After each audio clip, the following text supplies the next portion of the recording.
Hey everybody, and welcome back to the Goodest cast. And on this episode, we have my good friend Dillon Schmersal. He's on TJ Hunt's channel. He's done boots on the ground for Heatwave. He was a designer for Heatwave. He's been involved in some amazing stuff that I didn't even know about. He's worked with the Isenhower brothers. He's worked with Matt Powers in the early days. He's been around drifting probably as long as I have. He's a good dude, and honestly, he should quit it all and be a stand-up comedian because he's fucking hilarious.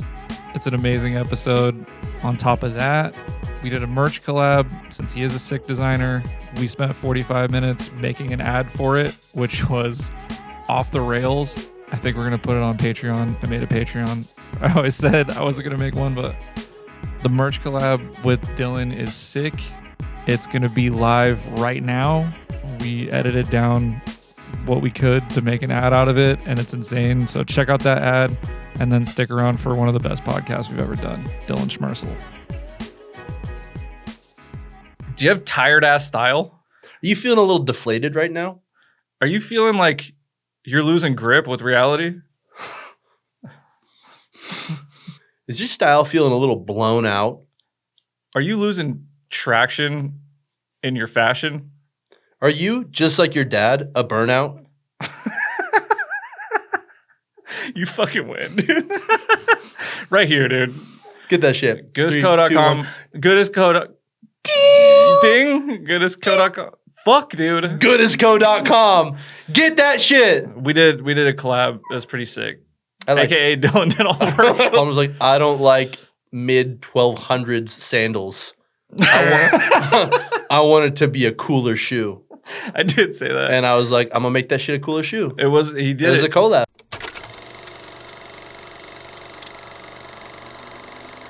Anyone else who's going to use this mic next, I'm sorry, and you're welcome. Well, we're in my house. First and foremost, Stop playing with Yeah, stuff. You told me not to be twitchy or play with shit, and I don't even know what those are. Spacers? Oh, it's like they're little like threaded adapters? Yeah. Okay, well, let's not do that, okay? It affects the podcast. Okay, cool. Whose podcast is this? Yours. It's fucking right. Damn right. Hey. Yeah, you're goddamn right. Yeah, dude, there's my damn podcast. Hey, you have a podcast. Yeah, I do. And you're on it. I'm on it? Yeah. Hi. Welcome. Thank you for having me. Welcome to my home. It definitely is in your home. Yeah. That's still sick, though. I like it. Very authentic. Yeah. Yeah. It's a studio. Dude, I fucking hope this is so awkward. I'm so excited. I'm so hyped. It always starts out awkward, mainly because of me. Yeah. Yeah. No. Me too. Uh-huh. Yeah. Dude. Hi. Don't do me like that. I'm sorry. Don't do me like that. We can't start off like that. All right. Edit that out. No, leave it in. It's getting left in because you're bullying me on my own podcast. No, you came here to bully me. I drove 2 hours to bully you. You drove 2 fucking hours to bully me. What a guy. I'm blushing. Yeah. You drove all the way from San Diego. Will's vagina. Don't forget it. What? You ever seen Anchorman? Oh, yeah. Well, it says San Diego. Will's vagina. It's the most overplayed. I should get canceled just for saying that. It's very played out. I'm sorry. Yes. I drove 2 hours from San Diego to be here. Is Ron Burgundy like your idol? Probably. I don't know if it's because I'm from San Diego, but like I think we all grew up with that movie. Yeah. And overquoted the shit out of it. I think we all have a little Ron Burgundy in us. Damn right. Look at this. Yeah, that's what I'm saying. It's struggling, but it's there. Do you think his was real in the movie? Yeah, oh yeah, for sure. You think that was Will Ferrell dude, mustache? It has to be. I don't know. The way his mouth moved. I don't know. I didn't study it. I have no idea. But maybe. I think so. This is off to a great start. I know. Yeah. Sorry. Have you always lived in San Diego? I've lived a bunch of other places, but I started off there, yeah. My mom and dad. Yeah. And then me. Yeah. And then that was in San Diego. You were delivered by a stork. Yeah, a big-ass stork. That thing struggled. Have you always been, like, I can't imagine pushing your shoulders out of my body. Oh. I can't imagine my shoulders getting pushed out of your body either. Yeah. I don't think I was like too crazy huge when I was young, yeah. but I've always been big. Yeah. Yeah. my mom says the first thing I did was like a push-up on her. No way. I don't know if that's accurate. And moms do shit like that. We're like, you flew and did a backflip. Well, yeah, my mom. But she was like, I remember the first thing you did was me. And I was like, if I did, hell yeah. Yeah, you're in the womb getting jacked. What would I? Curling my umbilical cord. But yeah, I've always been umbilical curls. Don't. So dumb. We're fucked, Palmer. Yeah, this podcast We're suck. fucked. Someone's gonna watch me like, I got no nutritional value out of this. Nothing out of that. Just sweet treats. Yeah. I'm just gonna change the topic every 5 seconds. Dude, I'm gonna be so sweaty. I Does my already shirt am. look like I have a penis? Hold on. I need to make sure that we know that. No, that's worse. Let it ride. Can you see how? Oh yeah. Oh, Okay, cool, perfect. tuck that up into my Leave that in. waistband. Yeah. Zoom in on that shot. Do you want to introduce your podcast? I'm sorry, I bullied you. What? Do I we don't have to? ever do You it. don't? I do the intros later. Oh. You've never fucking listened to one. I fucking for No, sure you have. haven't. 3 at least. You're full of shit. 3, Yeah. maybe 2. I've watched a few of them. A few is not 2. A couple is 2. Okay, yeah. I was about to go off on you. And then you're like, in my head, I was like, you're wrong, Dillon. And I was like, look, I'm man enough to admit it. That's growth. I respect it. I've been trying a lot lately. Yeah, me too. I've been growing a lot. I'm not looking at the camera. Laura? Crazy. Yeah. Anyway. Oh, emotionally. Yeah, My bad. Yeah. That Hell too. yeah. So San Diego. Yeah. Oh, yeah. Born and raised. Lived there after I was raised there. I think I stayed there until What did you just say? I don't know, dude. I have things wrong with me. I stayed there until I was like 20, and then I moved to North Dakota for a year. Whoa. Yeah, that was just like a on a whim kind of What thing. was that about? So I worked at Mitch's Surf Shop and Starbucks in La Jolla. Like, fucking hell yeah. Yeah. It was sick. I loved it. I was like went to La Jolla High School, grew up, went there. And then my friend, he always had like these harebrained schemes, like, I'm gonna grow pot and like be a millionaire. Or I'm gonna go I researched this, I'm gonna go do it. And like, kudos to him, he's got like a house in Hawaii. His name's Forrest. Like, he's fucking awesome. But he was like, oil fields popping off in North Dakota. And I'm like, I had like hair down to my nipples. I was like, surfing, skating, and biking, and cars and all. You know, it's like, he's like, I'm gonna go fucking get rich in North Dakota. And I was like, yeah, fuck it. Yeah, I can do that. And I was just like, quit everything and packed up, and we took his truck out there and stayed in this little town that had like 600 people in it called, I forget what it was called. It was, dude, podunk little town. And then it was like 20 minutes south of this place called Dickinson, North Dakota. Can't make that up. Dickinson, North Dakota. Hell yeah. But so that only had 5,000 people at the time.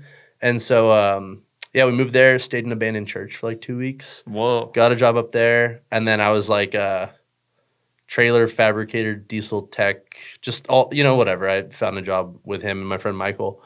And then I just stayed there for like a year. Yeah. How was that? Sick. Yeah. It was like not sick at all. But it was like looking back on it, it was pretty tight. It was like my friend Michael and I. So Forrest, oddly enough, kind of, I'll let the story flow because I don't want to paint anyone a bad light. But he left after like 2 or 3 weeks. And he was like, yeah, fuck this, I'm out. And I was like, that was my guy. And then, okay, all right. And then I became super good friends with Michael, one of my best friends fucking ever. But so, what were we talking about? South Dakota. Oh, yeah, North Dakota. Okay. Oh, shit. Yeah. Sorry. They're different. South Dakota is way more beautiful. Sorry, North Dakota Dakota's guys. like pipelines and... They have a saying that behind every tree there's a pretty girl. 4 trees in the whole state. There's like 4 trees. Which state is the Dodge Dakota named after? Well, now I have to Wikipedia it. Dodge Dakota is probably after the Dakota Indians, Native Americans. We're getting canceled. Dude, all love and respect. I just got it wrong, okay? Your shirt says otherwise. Like, what the fuck? What do you mean? I did not drive here in a white Super Duty, okay? I did. It's a nice F-250 though. I appreciate that. It's a good truck, okay? Yeah. And it's for everyone, all love. Yeah. But I know I may not paint that picture aesthetically. Yeah. It's not intentional. Anyways. It's a 350. I just love giving him shit about it. Yeah. It's got heavier springs. All right. Okay. Okay. I don't know. I lived there for a while. Oh, it was really cool because there's nobody there. That was the coolest part. I got pulled over one time. I had my rifle like in my passenger seat and like ammo on my seat. And the cop pulled me over and he's like, "Oh yeah, like you look like you're swerving back there, but you know the gusts of wind like 60 miles an hour right now. So like I kind of understand." He's like, "Oh, is that a Remington? M700 I think it was." But he's like, "Got that rifle at home, Varmint edition." He's like, 308. I love that rifle. And he's like, "All right, well, drive safe. Have a good day." And I was like, did I get away with murder right now? And because California, like you sneeze and you get a ticket and handcuffed and all this shit. I just got a ticket yesterday. For what?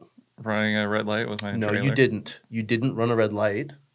This is on camera. What happened was you were going through a yellow. Yeah. And you have a lot of load behind you, right? You had a small vehicle carrying a big trailer with a car. Yeah. And it was unsafe for you to slam on your brakes and put everyone in the intersection in danger. So you did the respectful, responsible thing, went through the yellow, notifying people that you were there, and then the cop pulled you over, trying to be a good Samaritan and a good driver. I tried that. Yeah. Yeah. And I guess I'll try it again later. Yeah, you know? that's hell yeah. That's what the ticket was for. Yeah. It was improperly given to you. Yeah. I've never done anything wrong in my life. Nice, dude. For sure, same. Yeah, I don't know. It was cool. North Dakota. North Dakota. Yeah. That's right. Yeah. Yeah. Why'd you leave? I left because Forrest left immediately, and then my friend Michael. It was like, I don't want to spend too much time on this. I'm so sorry, but it was like 70-hour, 80-hour work weeks. Yeah. And then the only thing that you would do would be like go to there was a communal center or like community center. You go to the gym, and then you go home and you'd sleep and you'd repeat. And the money's good, but it's just no community. Yeah. Not like the money was sick, like for my age especially. Like it was rad. I think it was like fuck man, it was only like $17 an hour, like 2010 though. Yeah. So like crazy work week. So it's like still pulling in good money. But then Michael left because he had a girlfriend back home, missed her, and then I was like, where are my friends? Yeah, like so like being there with your boys or whatever or all of your friends, like if you carry that group with you, that's what I learned from that too. Is like if you have a group with you wherever you go, like you can just enjoy any place. I feel like. Yes. But if it's just like, all right, I'm gonna go move to this place, and you don't know anyone, and it's true pure isolation, like that's a little different. Yeah. And like that's like I like to go in the woods by myself, or like go camp, or spend time alone. I'm not saying that's bad, but just something about like living a certain specific place and like just trying to figure it the fuck out, like. I feel like that was harder. And then I was like, got it, dude. Don't worry. Cool. But I was like, yeah, just like, fuck this. And like, I made great friends over there. Like my boss at the time, he was like, dude, if you ever need a job, come back. Like it was a great experience. And I think I learned a lot from it. And like, I don't regret it by any means. I loved it. Looking back, I'm like, dude, it was sick. Just wilderness everywhere. That's it. It was just plains, so there was nothing. But like, there was like hunting, off-roading, a 2-movie theater, and like a mall with like 4 stores in it. Sick. What were the 4 stores? They had like a kind of like a San Diego-esque store. No way. Yeah, and so like I'd go in there and I had like my beanie on, my long hair, and that was the only store that I was like accepted in. I'd go in a gun store, they'd be, get the fuck out of here, and I'm like, but I want a pistol, that. Like a furnishing store, a shoe store, like your typical shitty mall kind of stuff. Yeah, sick. Not just shitting on shoe stores and stuff, but it was pretty bleak. Yeah. But yeah, and then left there, came back, lived in San Diego again for a while. I've like dabbled with Big Bear, I've lived there a little bit. I've like bounced around kind of other places. I don't know. But yeah, mostly San Diego. Where did the Cars thing start? I think Pixar made it in 2000. Oh my god, dude. Get the fuck out. Can't ask a question. Get out of the fucking kitchen or whatever.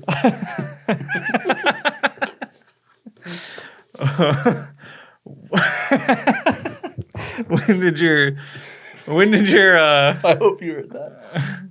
My love and passion obsession. There's a mic in your face. Yeah. I don't know. I'd say like definitely like middle school is like kind of where. So my mom, when she was a kid, she had like a Triumph TR6 was like her first. No, a Chevy, a Malibu SS. Whoa. Was her fucking first car. Like my mom's a badass. Like, you know, the sidewall wheel well covered like 65 or 66 Malibu SS. Sick. And then someone like ran that over like with a big truck or some shit. And then she got I know, crazy. She's wild. She got a Triumph TR6. It was parked and someone drove over. No, I think she was. I'll have to get the story from her again. But she was like driving, and someone like just like drove over the nose of it or some shit like that. Like, it was wild. Whoa. Yeah, but I was a kid when she told that story, so it could have been like lightly rear-ended. But I'm like, it was a monster truck, and she got fucking run over. She's alive somehow. I don't know. So I don't know for sure, but and then she went to a TR6, and then she had like. An 80s like 535, and like she's always been like into cars. Like her first job was like running parts for an auto store. She always tells me, I was like 15, I didn't have a license, and yeah, she's awesome. And then my dad, he had like a Stingray, and like he likes cars, but he's what's the opposite of a green thumb? Where like anything you touch, it just fucking dies. My dad is that. Like if he's like, oh, a car, cool, and the thing's like tires pop and the engine explodes and it deflates like just from looking at it. My dad is just horrible with vehicles. So he's the Grim Reaper of 100%. Like he's just like, hey, cool car. And he goes, and the life just exits the car. I've helped him like buy and fix like probably 15 cars in his life. Yeah. He's just he's like, oil. What the fuck do I need oil for? That kind of thing. I'm not a baron. Yeah. I can't afford this. So he so that's my dad. That's my mom. Yeah, just like a graveyard. Yeah. But his like neither of them had like the craziest passion for cars. So it's not like I had like, you know, the cinematic dad teaching his son how to wrench over the shoulder kind of thing. If anything, it was my dad yelling at me for holding a hammer wrong. But that's a different story. But I think in like middle school, I just like, I don't know, I was really into sharks and aerospace, and you know, everyone like you grew up. Wait, what? Sharks in space? Okay, like at the same time. Don't twist my fucking words, man. Okay, sharks. And aerospace. Okay. But like, yeah, you know, like everyone, you're a kid and you're like, firemen, astronauts, space, planes, and Jurassic Park. Like you pick one of those fucking things that you love. I was race car driver early. You're making me look like a pussy. That's cool. No, but I mean, I get what you're saying. I don't want to do this shit anymore, dude. But yeah, like middle school, I was like, I think that's when I remember really enjoying cars. It was like middle school. So I remember, you know, like everyone had their little model cars they liked, or building cars and like Hot Wheels and shit. But I remember like drawing them a lot. And so like, I don't know if it was like the mechanical aspect of it. Like, you know, we've gone to some races and some car shows. My dad, actually I take that back. My dad used to go to like Indy and shit like that. So like he's been in NASCAR races in Indy and like before I was born. So I guess there was some of that. I'm like bringing back memories that I probably stuffed way deep down. What else you got in there? Just kidding. Let's keep going. I remember him telling me a story. He was at Indy 500, right? Indy 500. And they were giving away, like, my dad, like, dips, like, chews. Yeah. And they were giving away, like, sample packs of chew. So he got, like, a fuck ton of them. And he was like, yeah, I just, like, was packing my lip. And the nicotine content was so strong, I almost passed out. And so that's why I'm like, oh, yeah, he was at Indy 500. Racing is in my blood. Fuck you, Palmer. But he... I love that that's the story that triggered the memory. Yeah, dude, 100%. Traumatic father memory? No way. But yeah, like, I don't know. Like, maybe I grew up with him more than I thought. But aesthetically, I really enjoyed cars. Like, drawing them, whether it be the lines of their bodies or the colors. That sounded a little Me Too-ish. But just like how they're shaped aesthetically and I remember all of my art projects in high school for like AP art and all that shit. Like she's like, pick a what would that be? Like pick a oh no. What's the word I'm looking for? Object? Yeah, pick an object. Yeah. Yikes. Pick an object and then like make your whole I don't know what's happening again.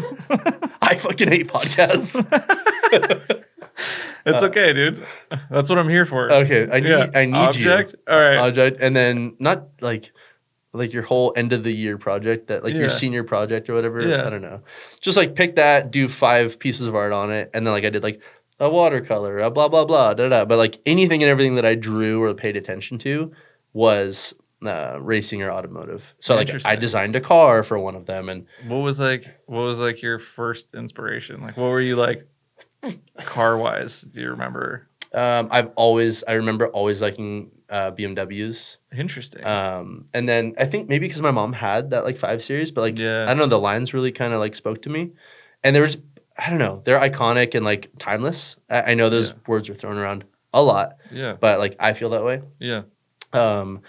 Later high school, middle school, I don't remember as much. I think it was along the same lines, but it's like, you like your fucking race cars and your monster trucks and all that shit. Mm-hmm. But then like high school, I really remember like rally really got to me. And so I really like Subarus because of it. Like not so much the street cars, but like the WRC STI and all that shit like was really like, I don't know, that was just tasty. And then I liked 4x4 and race trucks and shit like that. And that was like, but I really remember liking the Saline S7 and like the Koenig Seg. Those were 2 of my like, and I think that's like I think I had an S7 poster. In my room at one point. For fucking sure. Yeah, that's sick. Good style, good taste. I like it. Yeah, thanks. But yeah, I think those are like I would draw them a lot. I remember drawing an S7 for one of my like final art projects, and I made a car that it was like kind of reminiscent of like that and like a spiker. Do you remember spikers? Yeah, they had like the prop. That was like an airplane company, I think, or something like that. I could be totally wrong, but it was like inspired by like prop planes or some shit. Yeah.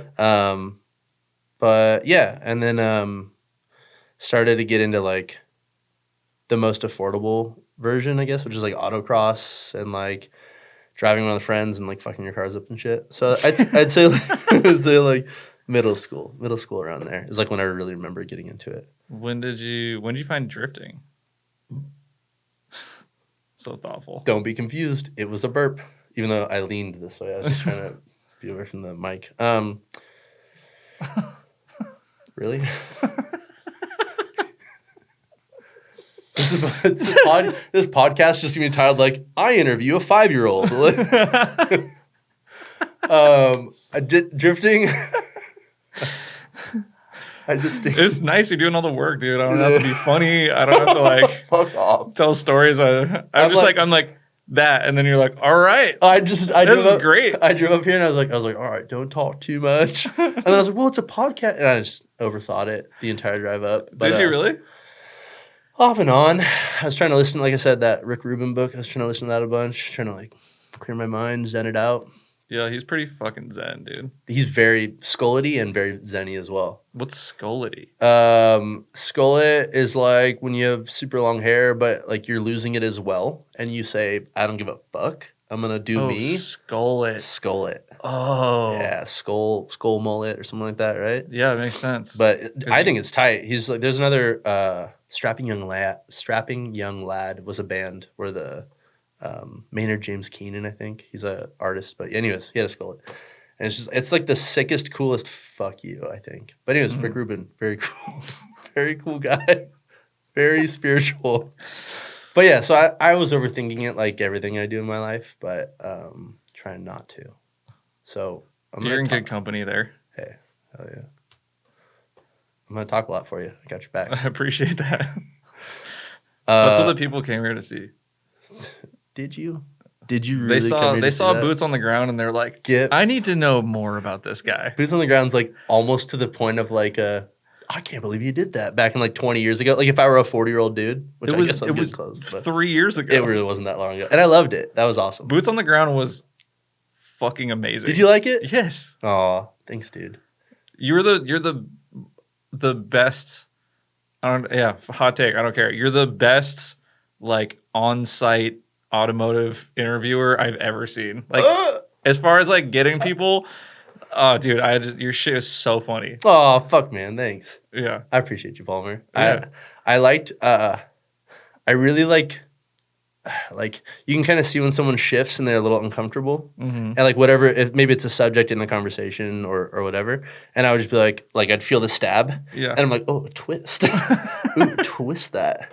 I mean, like I have my own huge self-conscious issues, so like I look back on things like that or in the moment, and I'm like, oh fuck, I could have done this, or I went about that wrong, or like I'm not good on the spot, or things like that. Yeah, that's not true. So I appreciate you. Yeah. It means a lot. It's very entertaining shit. Thanks, bud. I talked to Justin probably a few months back. I texted him last night too. He is one of the owners of Heatwave, and I've worked with him for a long time, and he's become one of my best friends for a long time. But I haven't seen him or talked to him in a while, which is like the word. I hate that because like I feel shitty about it. You know what I mean? Yeah. Like life just kind of like happens. But yeah. Anyways, there's a possibility of maybe doing some more of that. I would love that. Which would be cool. I think the people need it. And maybe we'll like tone it back a little bit because like it was definitely very dressed up, which was like fun and enjoyable. But sometimes it's hard to approach someone discreetly when I look like me and I'm wearing like a tucked in white jacket with boots and pants and I'm like clomping over to some dude and he's like, this guy's going to fucking talk to me. I don't want to fucking like I can't just like sneak up on someone, you know? No. So maybe like just the art of surprise. What is it? Something of surprise? I think that's it. Art of War? That's not it. That's okay. I haven't read that one yet. My bad.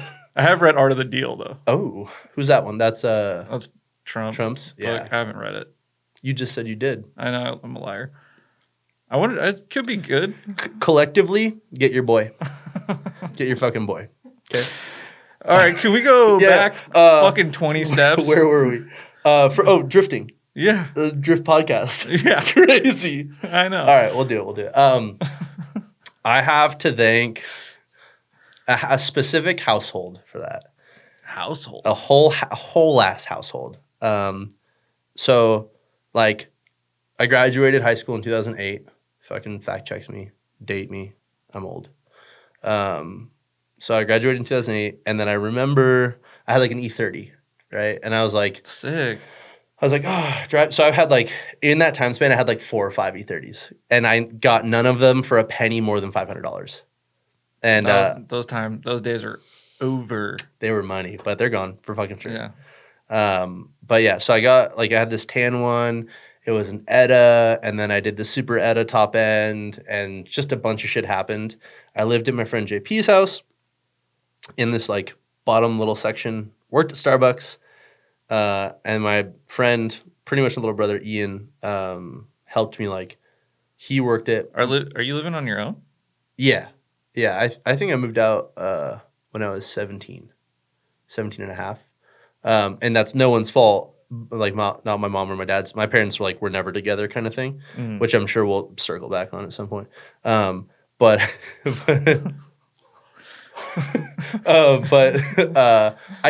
was out at a young age, and like in a great scenario, it just happened. But so I was living at my friend's house, and then like he had an Evo and Ian had an E30, and like we were all just kind of this little group together. And we'd like go drive and fuck with our cars and shit. But so yeah, Super Etta, did the 2.5 top end, whatever that 885 had. And you're just doing all this work yourself, like. Pretty much. I learned a lot from Ian even then, even though he's like years younger than I am. Which Ian is this? Ian Clampy. You've probably met him here and there. Glasses, super nerdy, love him to death, handsome guy. But now he does like automotive. He's like fucking brilliant. But he did like auto shop, and then he interned at this local independent shop called Marco Polo in La Jolla. And so, like, I would go there as well and, like, loosely intern there. So I did that with him for, like, maybe, like, a year or so. He stayed there for, like, fucking 7 years. But anyways, I learned a lot from Marco. I learned a lot from Ian. I was very interested in myself. So, like, I learned a lot of shit, self-taught, couldn't afford shit. So like anything that I have knowledge wise. Yeah, working at Starbucks and building cars doesn't go hand in hand. I remember getting my raise from like I think it was like $8.30 to like $9, and I was like, oh, you don't even fucking know what I'm gonna do with my car. New tires, by the way. That's all I could afford. I was like, this thing fucking rips. I'm drilling holes in my exhaust or whatever, but I can afford way more JB Weld for my oil pan now that I cracked 4 fucking times. But Fuck. yeah, so like I learned a lot from my friends. Yeah. My peers. I hate that. I learned a lot from my friends, and then anything that I knew other than that was like self-taught, or like Nick Isenhower and Tommy Roberts, which I'll mention in a second. They helped a lot too. Like everyone around me was like really knowledgeable. I learned from them, so like anything past that was either from them or self-taught. Yeah, that's a good circle. Just to fucking handle it, just to figure it out. Like I want to drive. This is what I love doing. Blah blah blah. I can't afford to pay anyone, so like. I'm sourcing used transmissions, used clutches. I'm blowing my shit. I'm figuring out why it's seized. We're cutting holes in the bell housing. Like that. Mm-hmm. So that's like 2009, Those are formative years. 10. Dude, yeah. There's like pictures like on my Facebook of me like I can't say the joke that I was gonna say, but like just like greasy as fuck. Like you're good. Laura, can you please keep it down?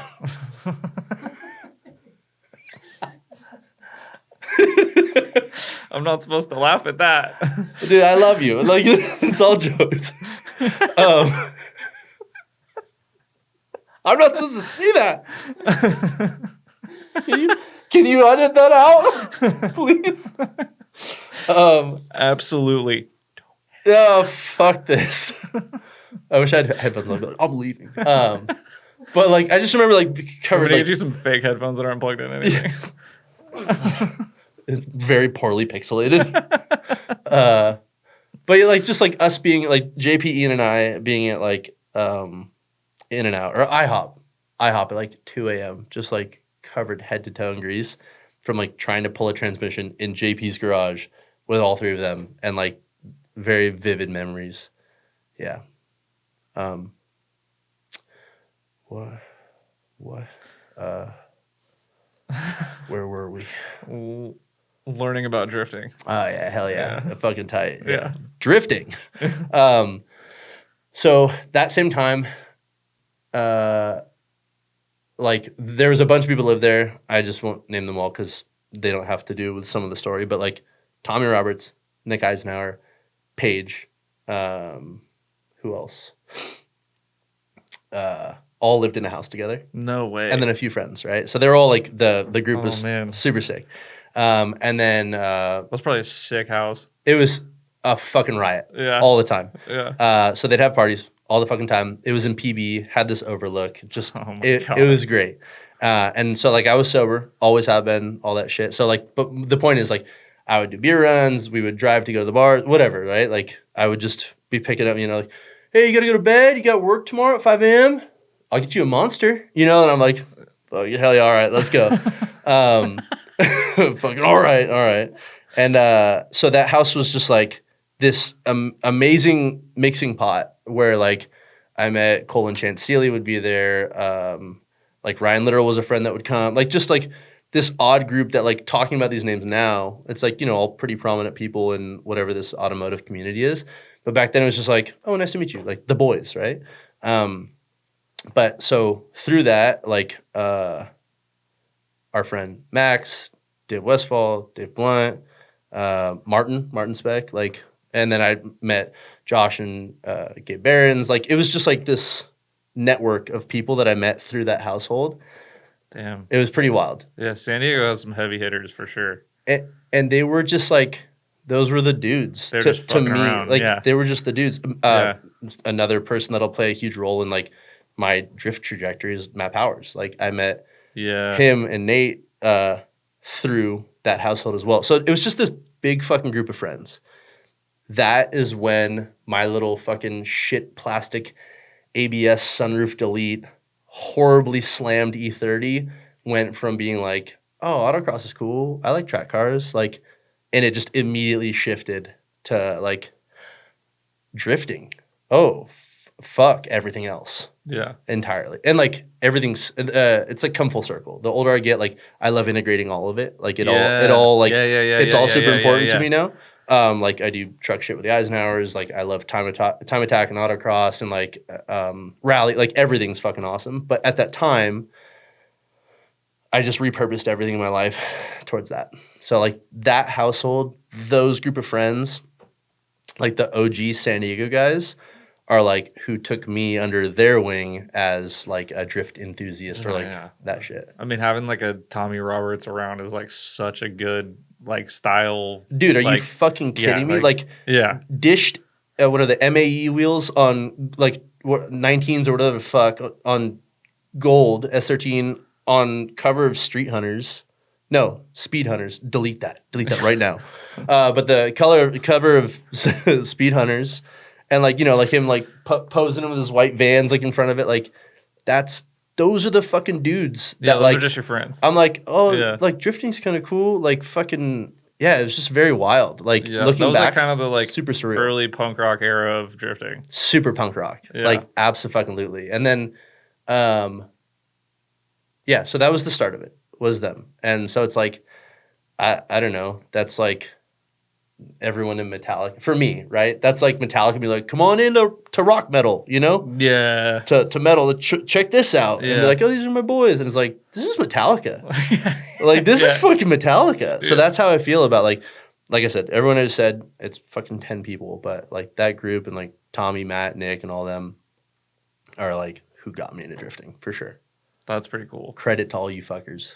Yeah, and they've been doing cool shit since the early days. Like, I don't know, 03, 04. Like, they were far before me. It's not like they were like, this new cool thing that I'm doing. Like, they have been doing it. Yeah. And then, like, Tommy's dad is like a fucking scientist when it comes to cars. Like, he helped Tommy and Matt do their programs back in the day. Oh, interesting. I didn't even know that. Yeah, so he was a master tech for Nissan for, like, the longest time. Whoa. Like, he was the dude in San Diego that worked on the GTR when they first came out. And it was just him, like, that kind of thing. Dude, I'm gonna get text after this comes out and be like, "You're wrong. That wasn't it. Wrong. Nope.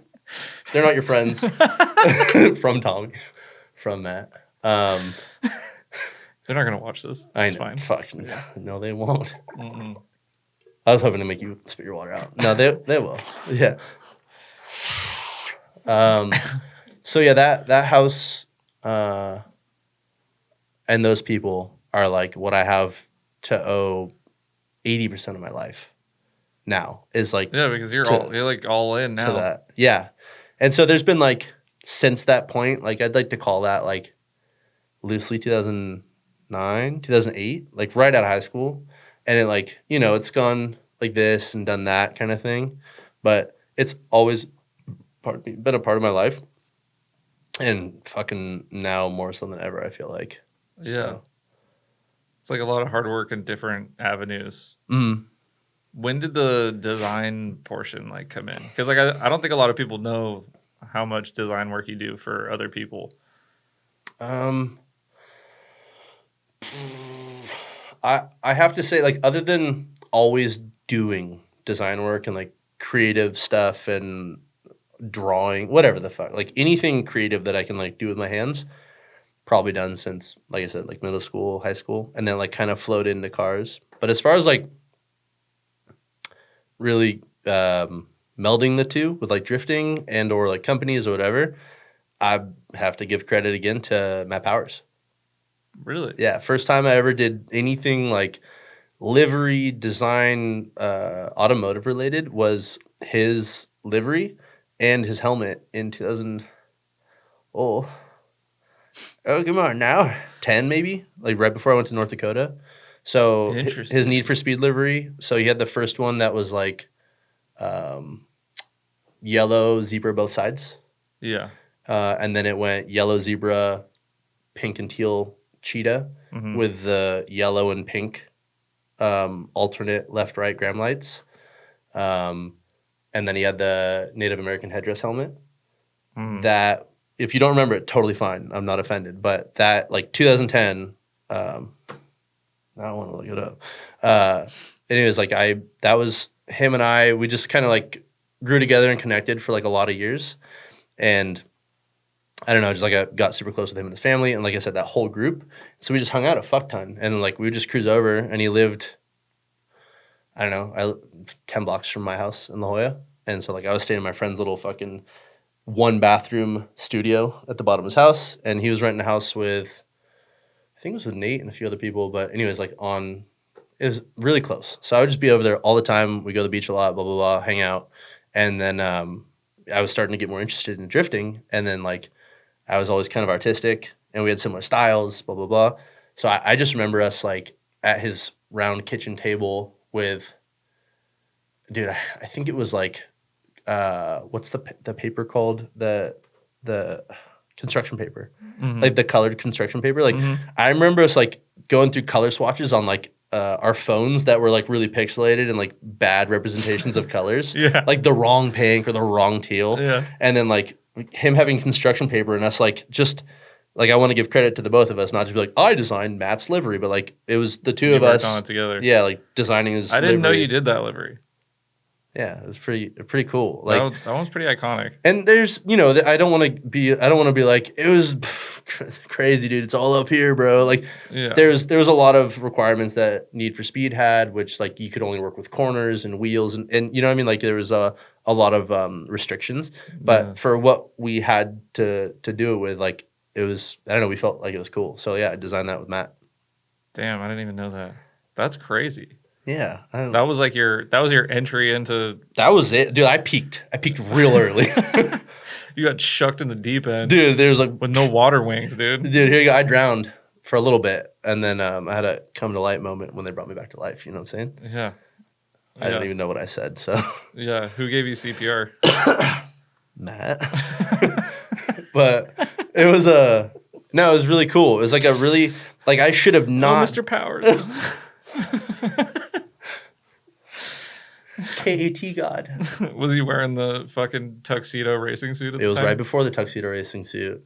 And dude, it's so sick. Okay, first and foremost, I should not have been given that like the free reign to do or help with his fucking livery. Like I was I don't know, like a Grom. You know, like a young surfer dude or whatever. That's so San Diego.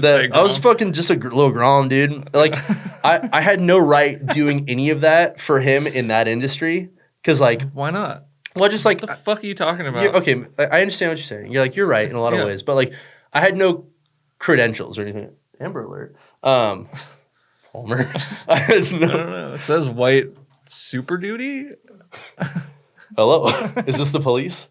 I tried to play this earlier, by the way. Batteries are dead. That's a Game Boy. I color. Fucking hope they could tell from the video. Will people listen? I forgot about that. I totally forgot about that. That's why I was, I got you, don't worry. Dude, all the podcasts that I've been on, this is my first one. It was a joke. So far, so good. Yeah? You're killing it, yeah. That's because I have a great host. Doubt it. Okay, right. Speaking of listening, could you hear the awkwardness in his voice?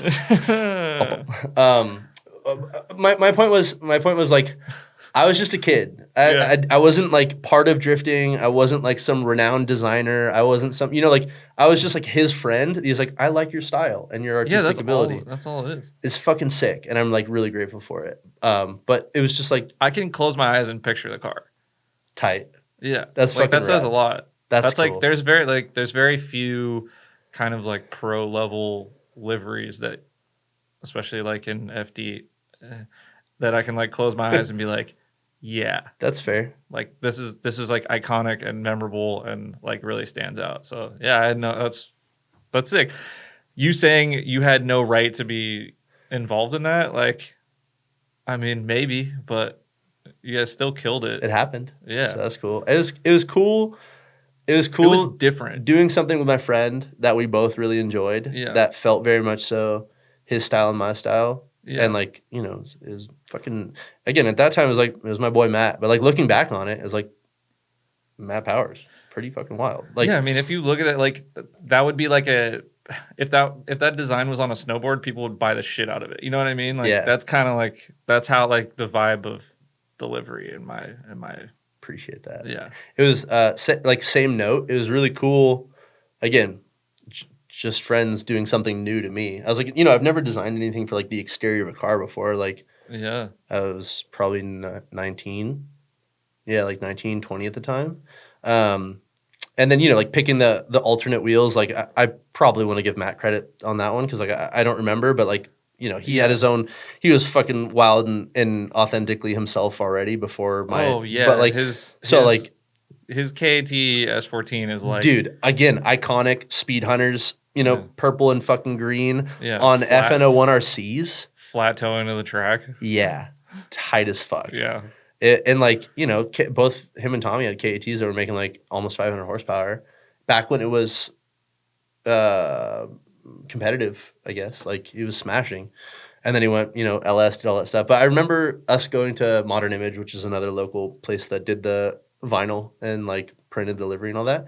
And fucking, again, like me leaving work, all right, I'll cruise over, hand laying all the fucking cheetah prints. Oh, so that wasn't a wrap. That was individual pieces. Yeah, so the car was like, it had like the N shape that went across the corners. Yeah. And then the corners were what we could work with effectively. Yeah. And we were like, oh, how about like 3M reflective black for the cheetah? And for the zebra. So like when pictures get taken, like it has its own flare and all this shit. And so So we were like all juiced about that. And so like again, I just remember us like hand placing everything.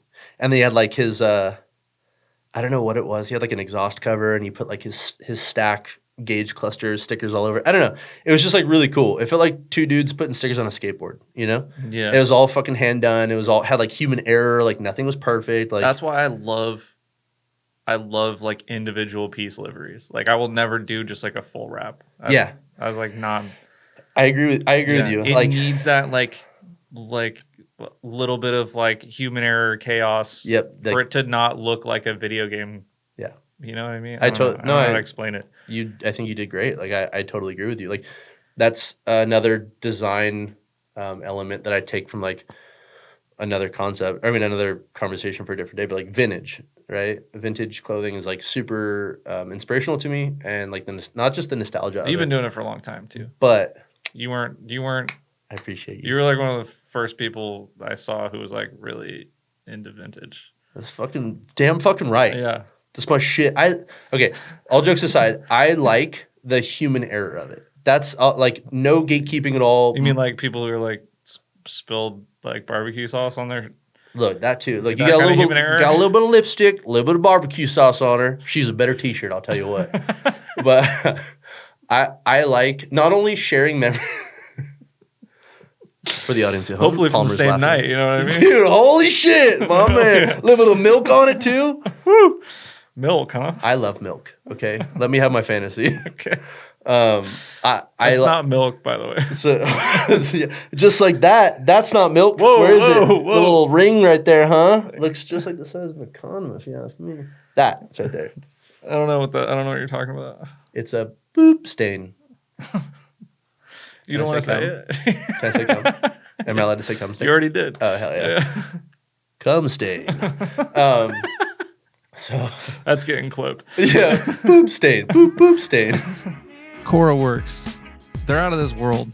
They got anything and everything you could ever want in one place. It's like a skate shop, but for drifting.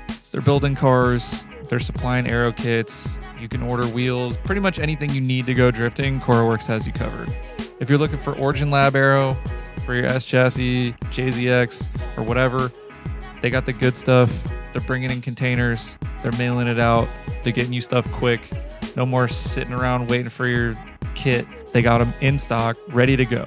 Check them out. Head on over there. Go there in person. And if you're online and you want some cool CoraWorks parts, like their engine bay dress-up parts, hydro handles, merch, you get 15% off with code GOODESTBOY, GOODESTBOY on checkout. Do you feel like you're constantly under pressure? Do you feel like this is a pharmaceutical commercial? Well, it's not. I'm here to tell you that you need pressure in your life. It makes you stronger. It makes you faster. And you know who provides the most pressure? Fuel Lab. They pressurize the systems of all the cars that are sick. That doesn't make any sense. But Fuel Lab, guys, they pressurize my system and they get me fired up. Head on over to Fuel Lab, use code GOODEST for 15% off. Get yourself the best pumps in the game. Pump yourself up. Get yourself pumped by Fuel Lab. Tire Streets, baby. Welcome back. They're adding shit to the store. It's not just Acceleras anymore. You can get Vitours. They're adding all kinds of stuff. Click the link in the description. Save yourself some money. Always the tried and true Goodest 651 discount code to get you that big discount. I'm really enjoying the 351s as like a fun tire, and they fit meaty, and they got stiff sidewalls. I actually was able to do some silliness with them at Super DNYE. So if you haven't checked those out yet, if you're not a Accelera 651 fan, you might like the 351s. 2025, it's your year to get sticky with Tire Streets. I don't want this to be all about me. No one ever does. No, it was. Oh, okay. So two things about vintage that like really inspire me. Yeah. Showing your experiences with your clothing, right? Yeah. Like growing, whether it be a house, a car, or whatever. Like, what's the Japanese term for fixing a pot with like gold and stuff like that instead of oh man, it's on the tip of my tongue. Wabi sabi. I think that's one. Similar. Yeah. But like the concept it's like the is art of like things not being perfect. Yeah. So like that's super inspirational.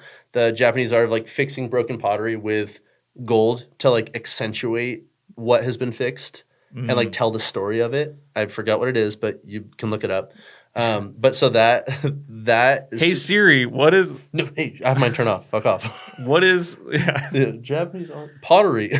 Hey Siri, write a 5-star review for the Goodest Cast. Yeah. Making containers, sculptures, and other objects of clay. This answer is from Britannica. They're listening. They're listening. It's happening. I don't fucking know. I don't know. That was fun though. So I like showing the journey, right? With whatever the object is. So like that's why vintage is like one avenue very inspiring to me. The other is back before computers and digital art and things like that. Everything was hand drawn. Everything was hand done. Everything was hand screened, hand printed, hand stitched. So that like connection with the piece of someone doing all of that and like feeling that history with whatever it is. And then that's an interesting take. And then imperfection, right? So it's like human error. Like one of the things that's like scary about AI and why it like looks kind of odd, right? I mean, it has its own error, but like for me, human error is really important. Like showing the humanity through a piece, and like that book had some of this in it. Like showing humanity through a piece is like something that you can't get through anything else other than through human hands or a human voice or whatever it is. So I really like vintage clothing for that reason. Same reason Matt's car was cool in that way, where it's like it has that error, that chaos. Like I feel like film is that way comparatively speaking to like digitally edited photos. Laura. Yep. So it's like it just shows Film it's like queen. it's another way to like express yourself and like you as your person. So that's two of the main reasons why I like vintage. Like no gatekeeping. Those are why. I like things that are a little fucked up and that were fucked up either on purpose or on accident, and then like living your life with those fuck ups. That's how I feel about drift cars. Amen. Yeah. Amen. Like I like building it right the first time, one time, and like sure have your refreshes and stuff like that, but it's like having your shit get fucked up for 2-3 years or whatever, showing the life of it. There's this guy on Instagram. I'm gonna fuck it up, but you'll probably know who I'm talking about. He has an R32. It's blue, Akino Botsutsuka or something like that. I'll have to look it up, but it's like Are you talking about the slammed one? blue with like yellow and pink wheels and all this shit. Like, Oh. pardon me. Can I do this? Am I allowed to do this? Yeah. I know his name. Why? What? What's happening? I know his team. Yeah, Akino Busatsukawa.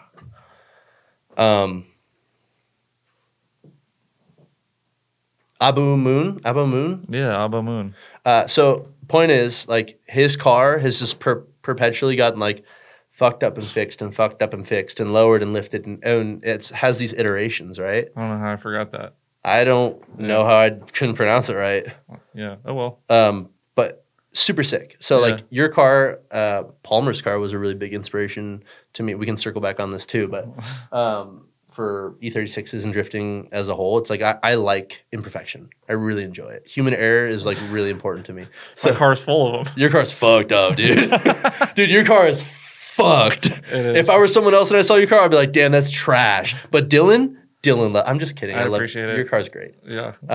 But so Palmer. Yeah. Your car is beautiful and I love it. Thanks. Yeah, it's wabi sabi. Yeah. It is wabi sabi. Yeah. It's very much so. It's you though, right? Yeah. Like it's all of your experiences that you've had with it. Memories good and bad, but they make the car what it is because like that makes you what you are. And this is just a 4-wheel representation of that. So I like that a lot. And so Matt's car having those imperfections and like not being printed wrap, like Andy Blackmore Design used to, I don't know if he still does, but like used to a fuck ton. All of the FD liveries. But like they were all awesome and beautiful in their own way, but they all felt very like corporate, polished, F1, large race team, which in some ways you have to do that. And like I'm not gonna knock it, but like it just wasn't my jam. And so yeah. Yeah, I liked all the like wild touring car liveries or like, you know, like the 70s stuff, like the John Player special liveries, like dude. Yeah, you're like, that shouldn't have been a livery, but fucking thank God it was, yeah, dude. Yeah, you're like, all of it. It's just a black car with like gold John Player, like, dude. You're like, and you're like, why is that the sickest thing I've ever seen? Pretty much like some dude like, I don't want it to say anything other than this, and I'm gonna pay for that. Yeah, cigarette companies had money back then. Dude, the Marlboro liveries were just like, it's just like literally, they're like, yeah, just fucking put one of our cigarette boxes design on the car. Dude, they're like, and then somehow it looked amazing. Yeah, they're like, this is iconic. We know it's iconic. This is what we're trying to push.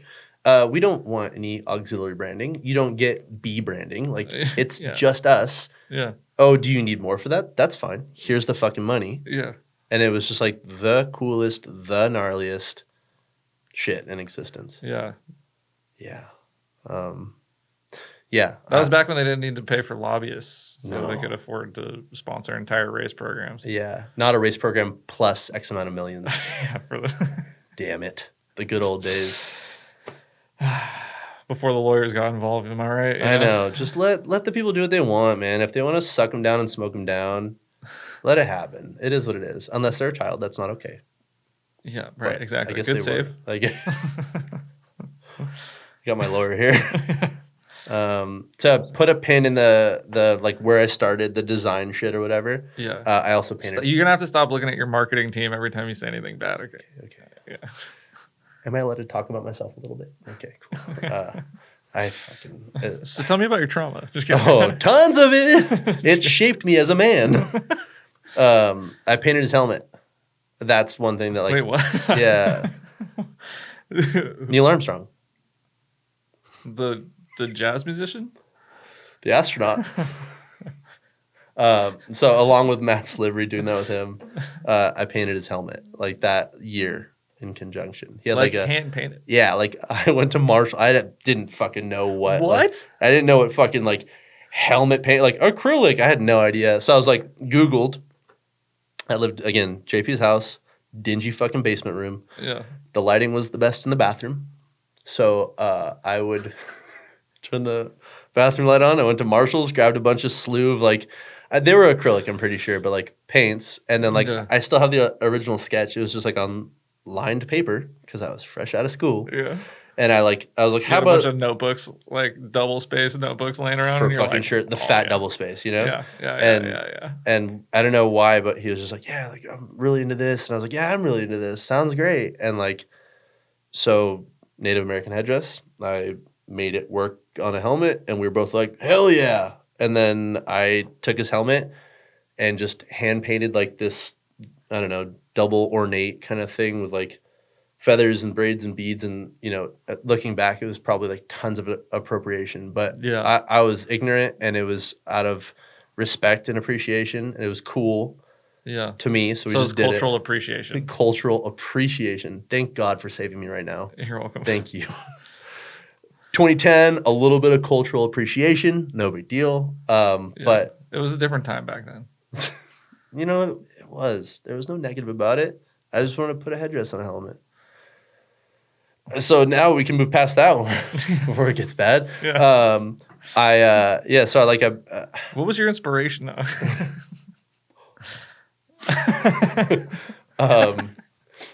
so being from San Diego, it's a heavy native community. That's what. But Yeah.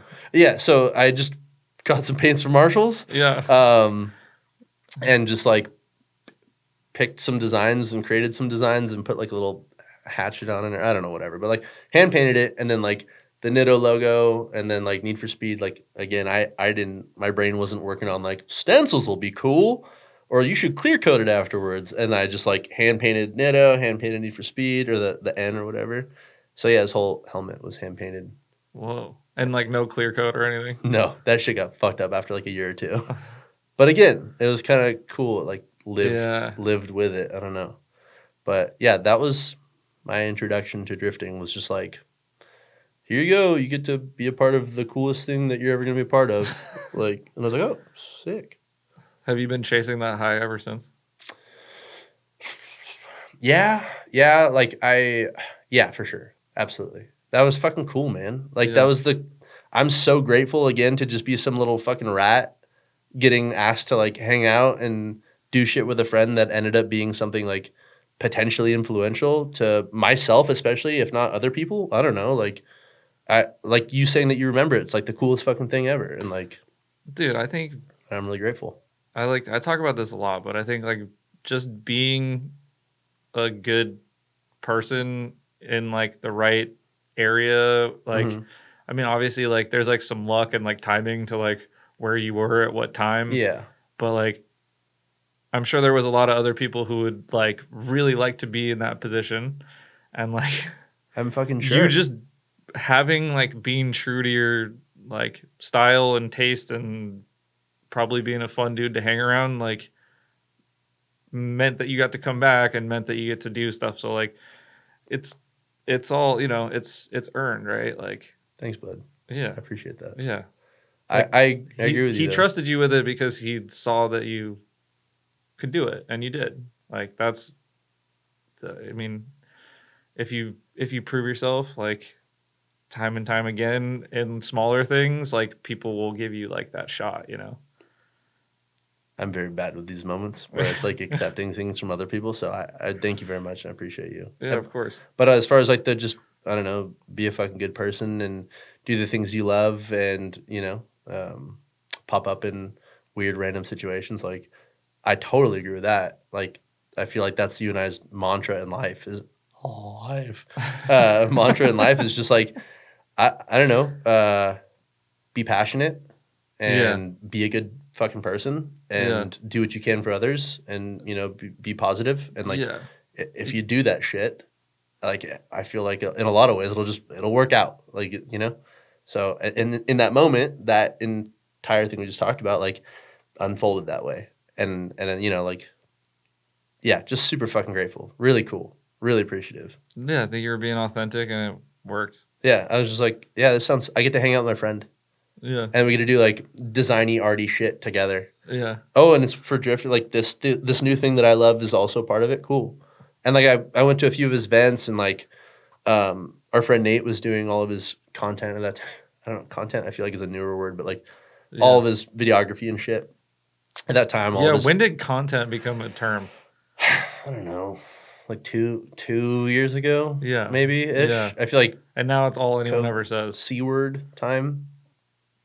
Yeah, I don't know if that's a negative or not. Yeah. But yeah, I think C19. Yeah, C19. Yeah. Yeah. Blow the wind of God. But yeah, like, so like we went to Long Beach in Vegas, and like I went to New Jersey, and like, yeah, I helped out a little bit. Like, you know, I was compared to Tommy and Big Tom that were with him, like I had no mechanical knowledge in comparison. So like I was just there to kind of hang out and like fuck around here and there. But I went to those events, and like that was my first taste of FD was like 2010.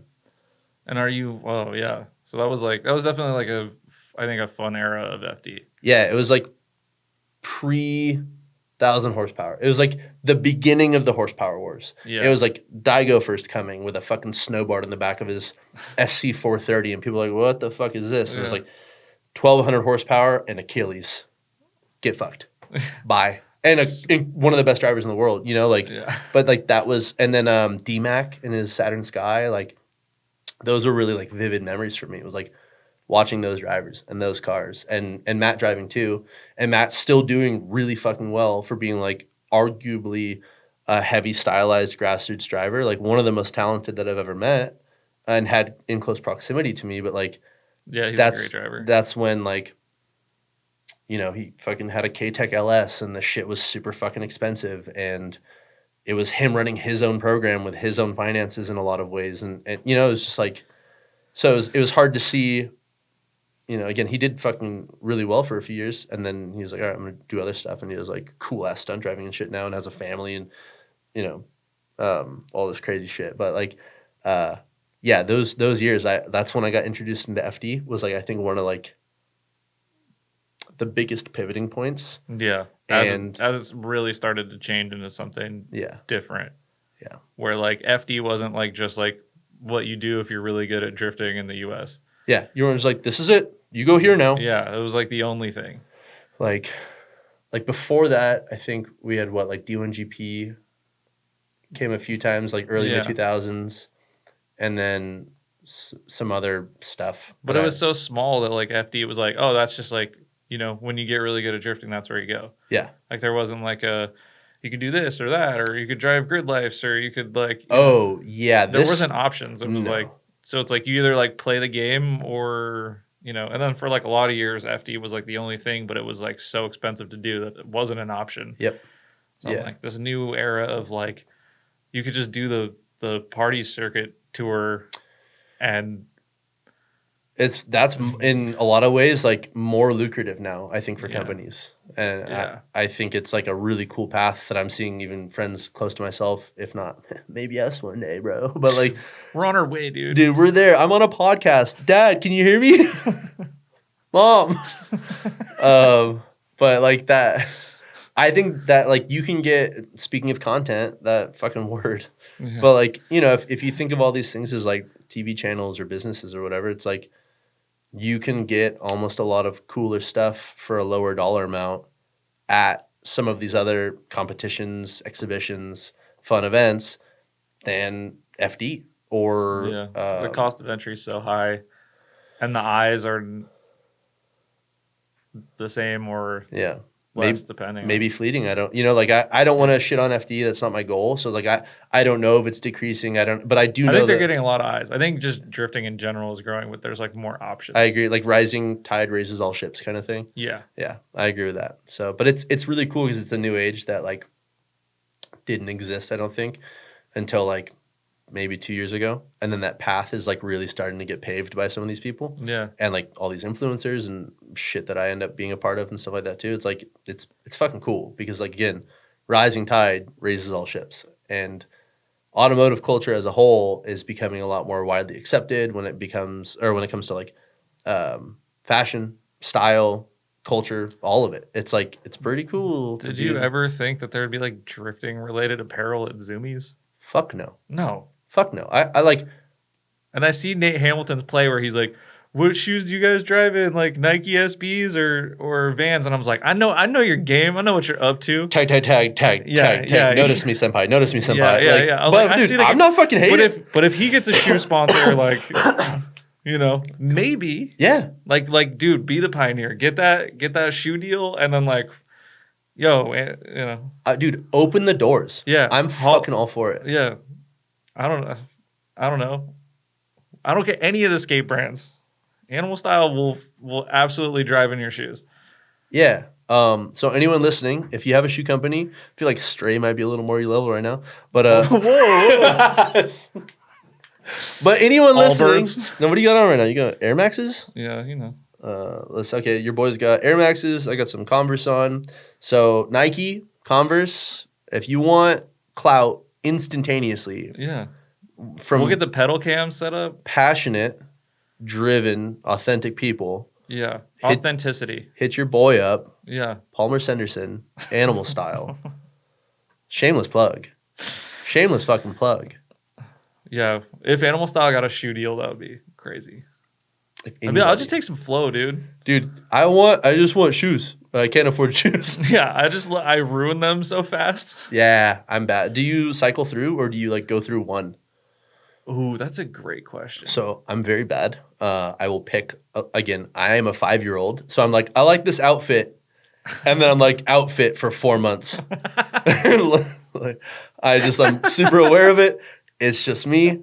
My girlfriend gets super pissed because like she'll like, oh, I love that hat. I'm like, yeah, me too. And I'll wear it. She's like, you don't wear that. And I'm like, but I got the hat and I want to wear it and I love it. She's like, it's gonna get fucking ruined. And then I'm like, but I love the hat that I got. She's like, don't fucking wear it. And I'm like, okay, I'll wear it sometimes. In her defense, I had this like 1970s NASCAR hat. Yeah. And it was so old that it looked bootleg. I don't know if that makes sense. Like it said like, go fast and like Winston NASCAR like embroidered and it was white and it was like my favorite hat and it is black. It's black now. Yeah. And it's fucking ruined. And she's like, you're gonna do that to every hat. And I do. Like I got this hat yesterday. It looks like it. That's why it looks like this. Yeah. So and she'll be like, you look good in that hat. I'm like, I'm gonna wear it. And then I just destroy it. So same thing with shoes. Like I got shoes that I like and instead of going like getting 4 and like making those 4 shoes last for like a year and a half or whatever. Yeah. I'm just like, I'm going to put these on every day until they have fucking holes in them and they smell like swamp water. Not that my feet smell bad, but, you know, after a long day, sometimes it happens. Yeah. I cycle.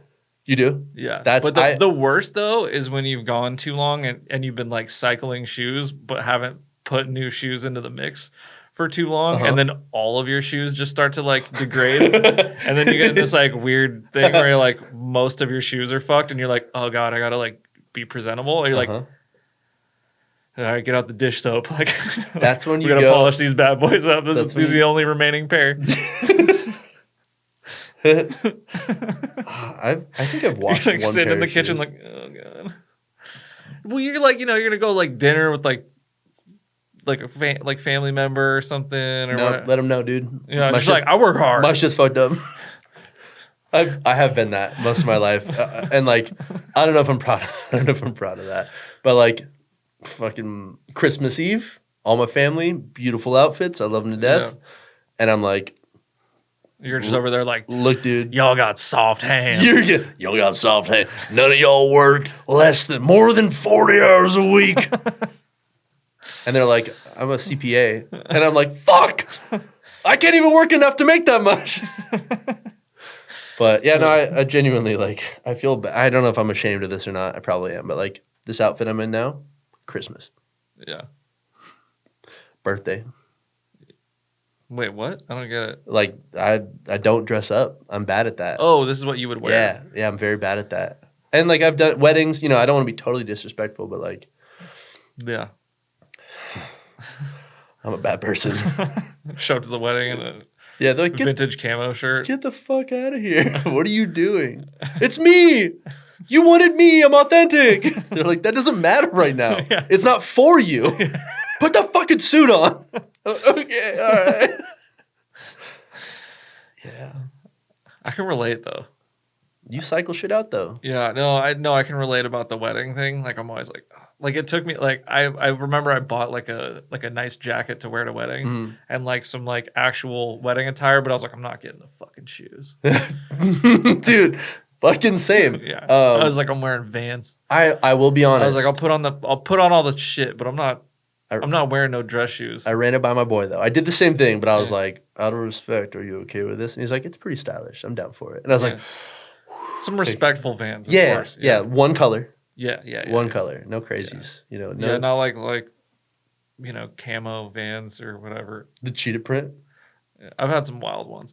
Dude, I thrifted some Supreme Vans that just had the Playboy Bunny logo all over them. And they were like dark, like burgundy red. Destroyed those. Wine red. Yeah. Wine red. Wore those to the shop once. That's what happens too, is I'm like, I'm not gonna get it dirty. Yeah. I'm not gonna get it today. There's no I just cars gotta move overhead. these wheels. Yeah, I'm not gonna. And then all of a sudden you're like, oh yeah. And then you go home and it's just like you look in the mirror and you go, no, I've done God, it. no. I've done it again. Yeah, and then your entire array of hats. That's why, like, I probably have like 10 hats that I just haven't worn that are like too special to me. Yeah. Because of that. Like, I have this SR-71 hat, like an SR-71 Blackbird. It's an airplane. Back to aerospace. Damn fucking right. Do you have any shark hats? No, I want one. I have way too many, like... Do you still like sharks? Fuck off. Don't ever ask that stupid question again. Are you kidding me? You don't just, like, not love sharks anymore. I'm not answering that. I'm not dignifying that with a fucking response. Was Shark Week your favorite of the... It's gotten a little mainstream the past few years. Yeah, but... sure, yeah. They've gone to reality TV on Shark Yeah, Week. like, I want to learn about the fact that the scales are backwards and it'll cut your hand. I don't care about what celebrity's swimming in the what right now. Yeah. Tell me about the Greenland shark. How old is it? They're like, we've done this one 20 times. Like, They're like, sharks have been around for millions of years. yeah, like we don't know what else to say. Yeah, they're like bringing the influencers. Get boobs in here. Yeah. I don't know. Is that the Rock? Get the Rock in here. Dude, I was at ABS yesterday, and I was there for an event, but there was another thing going on during the event, and like I don't know how they like infiltrated the event somehow, but they had like 10 OnlyFans, like the top level OnlyFans like earners, and they're doing some like Were they dudes or girls? Girls. Sexist, but keep going. And they were like just doing like they were doing like content or whatever, and like it was weird. I like pulled up and they had like cornhole out, not that cornhole. What did you assume that I was gonna think? Look at you, dude. I know what you're thinking. What do you mean? Oh God, hold on. They had cornhole out, eh? Like the one with the bean bags, not the other one. All right, okay, I know what you're talking about. Dude, and like literally it was so odd to me. I'm like, what? I'm like 2024 drifting is so weird. And like there's like all this like back to the C word content. Yeah. The other C word. Cornhole. Milk. F350. I thought F350s are dualies. Fuck off. Did you bring me on here to bully me? Yeah. This is bullshit. Yeah. Oh, crazy. Did you special order You that? get a badge for your 250 that says 350? Yeah. I thought they only came in wheelies. How many wheels you got? Oh, how many wheels does yours have, Palmer? On my Tundra? Yeah, your They Tundra. don't make a dually Tundra. Yeah. Tone with a Tundra, huh? Your car's wide body, but your truck ain't. Oh my God. I don't think I can do this anymore. I'm tired of getting shamed because my truck doesn't have fucking 4 rear wheels and chicken lights. I'm sick of it, goddammit. I do lose sleep about not having running lights on my cab, okay? I do feel like I have a tiny little fucking penis because of it. This is bullshit. I drove up here for this. I'm reaching for water. I'm reaching for anything else. You did drive up here like easily though, because you didn't have to like stay in the lane or anything. All right. You just really cut people down, don't you? Yeah, that's what this podcast is for. You could fake cry like that, dude. He should act. Oh, got your bitch ass. You have a Tundra. I have an F350. Yeah, Ford. F-1500. First on race day. Found on road dead. Yeah. Except for this motor. This 6. Faster only downhill. Oh. No, wait, that's not how you say it. Hold on. Faster. Fodder. Fuck you, dyslexia. Goddamn fodder. I love these trucks. Fodder trucks. Faster only downhill. Built fodder tough. I'm never going to live that one down. Fuck no. Oh, God. Absolutely Take that not. out. Cut that out. Yeah. That's not how that works, Fuck. Flora. Can't be cutting that shit. If you're gonna make me look like shit, Palmer's got to be part of that. Fuck. What were we even talking about? Dude, hell if I know, man. We've made so many tangents. I like if someone's like, oh, I really hope this podcast has like a plot or a direction. It's okay. Oh. These are the best ones. Yeah. I want to shoot shit with my boy. Yeah. You know? Yeah, I was hoping that I'd like laugh a little bit. I didn't think that I was gonna be like sweating from laughing. I'm a puddle. My abs Dude, hurt. also nice fucking acrylic chairs. Really breathable.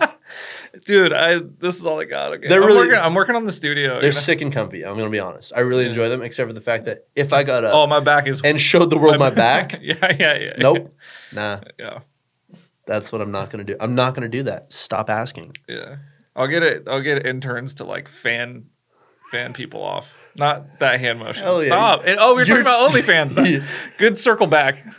Let me get my interns in here. Oh yeah. Okay, so you were there. There are content creators for OnlyFans, the top level. Were they on skid pad or were they on track or both? Or they weren't driving. They were just hanging out, getting ride-alongs and stuff. Get the hell out of here. Yeah. But how dare you? Yeah. How dare you be a distraction? Cover up, you harlot! Get her a poncho. We've had 4 people wad on the entry today. Yeah. Probably did though, but it was probably just driver error. No, and like I don't know. It was just like an interesting, like it was like kind of not a beginner event, but it was like a lot of people were like, it was like a ZN6 kind of like ZN6 heavy event, like FRS. Is that the chassis code? Yeah, ZN6. I don't know things. That's okay. Okay, so it was like an all inclusive, like fun event, like an open track day. Yeah, sick. It was cool. It was put on by Garage Speed. Cool. I don't think they had any relation to like the OnlyFans thing. Like I Gotcha. think they did the skid pad and then they just ended up driving the truck. I don't know what happened. You're there. You end up popping over. Or they like let him drive. I don't know. But Yeah. like it was just it's like really interesting that like there's like it was kind of like a younger generation event. Mm-hmm. Like you can tell by the chassis and like the age kind of range and stuff. Yeah. And like some older people were there. Myself included. And like, amen. Yeah, really feeling 27, feeling old. Am I right? Yeah. Graduated in 08. That's a lie. Shut the fuck up. So you're. It was just like we're in this like really interesting time where like because of content, because drifting content is like really popular. There's like a lot of people who are like, let's check out this thing. And like, I don't know why I brought this up. No, what we were talking about before this. There was I had like a point. Anyway, I'll just roll with it. It's just a like interesting time that like this isn't that weird anymore. That like there's a bunch of like really big deal OnlyFans girls at an event, and like no one's like thinking twice about it. They're like, oh, this is just like drifting now. Yeah, like if that happened 10 years ago. And someone of that same level of influence, right? Maybe let's say fucking an actor or some shit was at a drift event, it'd be the fucking front page news for drifting because it'd be abnormal. That's what you're saying? Like it'd be fucking weird because it's so, I don't know, fringe is the right word, but like it wasn't widely accepted. It was such a subculture. Yeah, but now it's rising to the top or like, it's floating up there and it's so like accepted, and I don't know if it's not new by any means, but like to these people that it has its own fucking cool points. Yeah, I think people get like a lot more people are like getting in cars or at least like seeing it firsthand, because like in video it's different, and then like the more that happens, like it is this kind of like anomaly, like crazy experience. I just had kind of like, I don't think it's a revelation because I could be totally wrong, but I don't know nothing about. But way to preface your like, if it's bad, you're covered. Oh, dude, like that's what I do with cars. Don't know what I'm doing. If the shit falls in fucking half, I don't know. I never said I was a professional. It's called dodging accountability. Thank you. But ride-alongs, right? Mm-hmm. So like how ride-alongs, of course, there's always been a seat in a car. Like I'm not saying that's something new, but the level and or amount of ride-alongs, I think super new in the past like 2 years, maybe 3. Well, now these events charging like, $50 to $100 theme park entry costs to go on one lap. But okay, as much as I'm admittedly not the biggest fan of the price of some of this shit, do you think aliens? do you think that that maybe this like word of mouth of like not only the growth of the amount of drifters that are driving the cars, but the people that are like curious about it, that are going to these events, that are riding along, are telling their friends or things of that nature. Like between that and like sim drifting, like the actual experiencing portion of it, I feel like has grown like tenfold. And I wonder if that has something to do in like a couple years. Yeah, like the last few years, right? So it's like, I don't know. Again, I have no idea. There's no like data, but like maybe that has to do like ride-alongs, its acceptance as a culture, and sim. Like maybe those three things in conjunction have like a big portion to do with some of its growth. Besides, I think the bar for influencer has changed. I don't think it's lowered. I don't think that's a fair statement, but like it's changed, right? Like you don't have to be this like musical artist or actor or designer or, high level athlete anymore to have crazy influence over people. You can be a fucking TikTok, Instagram, YouTube, OnlyFans personality and have almost just as much throw, if not fucking more, than Brad Pitt or someone. And those people might just enjoy cars more than someone else, but there's so many of them now. It's so saturated that like maybe there's just that much more exposure to it. Yeah. Well, you're like kind of a part of that now, because you're doing the, I don't know, you're doing the, you're right. The like grid life tours and the, you're like kind of, you're part of the circus. God. I'm definitely the bear riding the unicycle for sure. Yeah. But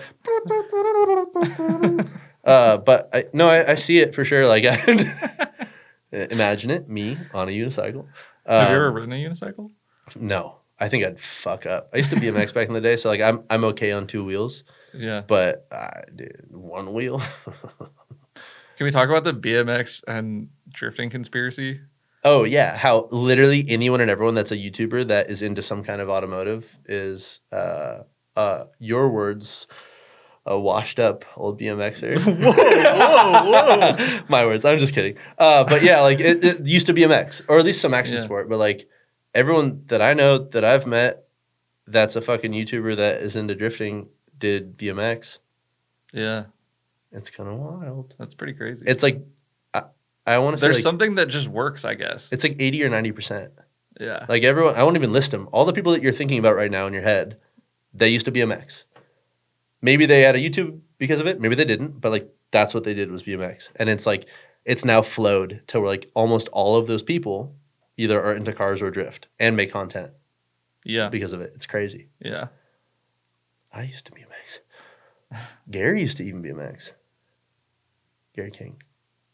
Oh, another hilarious individual. God, he's just so much. I love him to death, but like being someone who has to like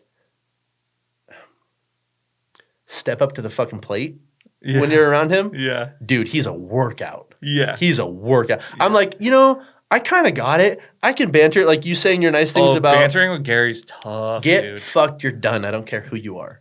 Yeah. You're done. Yeah. I'm like, Hurt is also another one of those people. Yes, absolutely. I'll taper off, a few minutes, a half an hour, whatever. And then I'm like, it's just like that. What was that? That old boxer is a fighter and he had a mustache. Ali? Nope. Not who I'm thinking of. Don Fry. And there's a picture of him and this Japanese dude going at it, and it's old like boxing, and they're literally just like holding each other's necks blow for blow. Yeah. So my point is, horrible analogy. I'm so sorry to walk you through that. But like if I were boxing with him, I'd be like, all right, throw in the fucking towel. He's like, I'm not done yet. Like that's Gary and Hurt and a lot of other people is like, dude, just talented. Fucking talented. Yeah. Draining. They drained me. Okay. No, hold on. You can't just clip that audio for something specific. But yeah, a lot of them, they used to be BMX.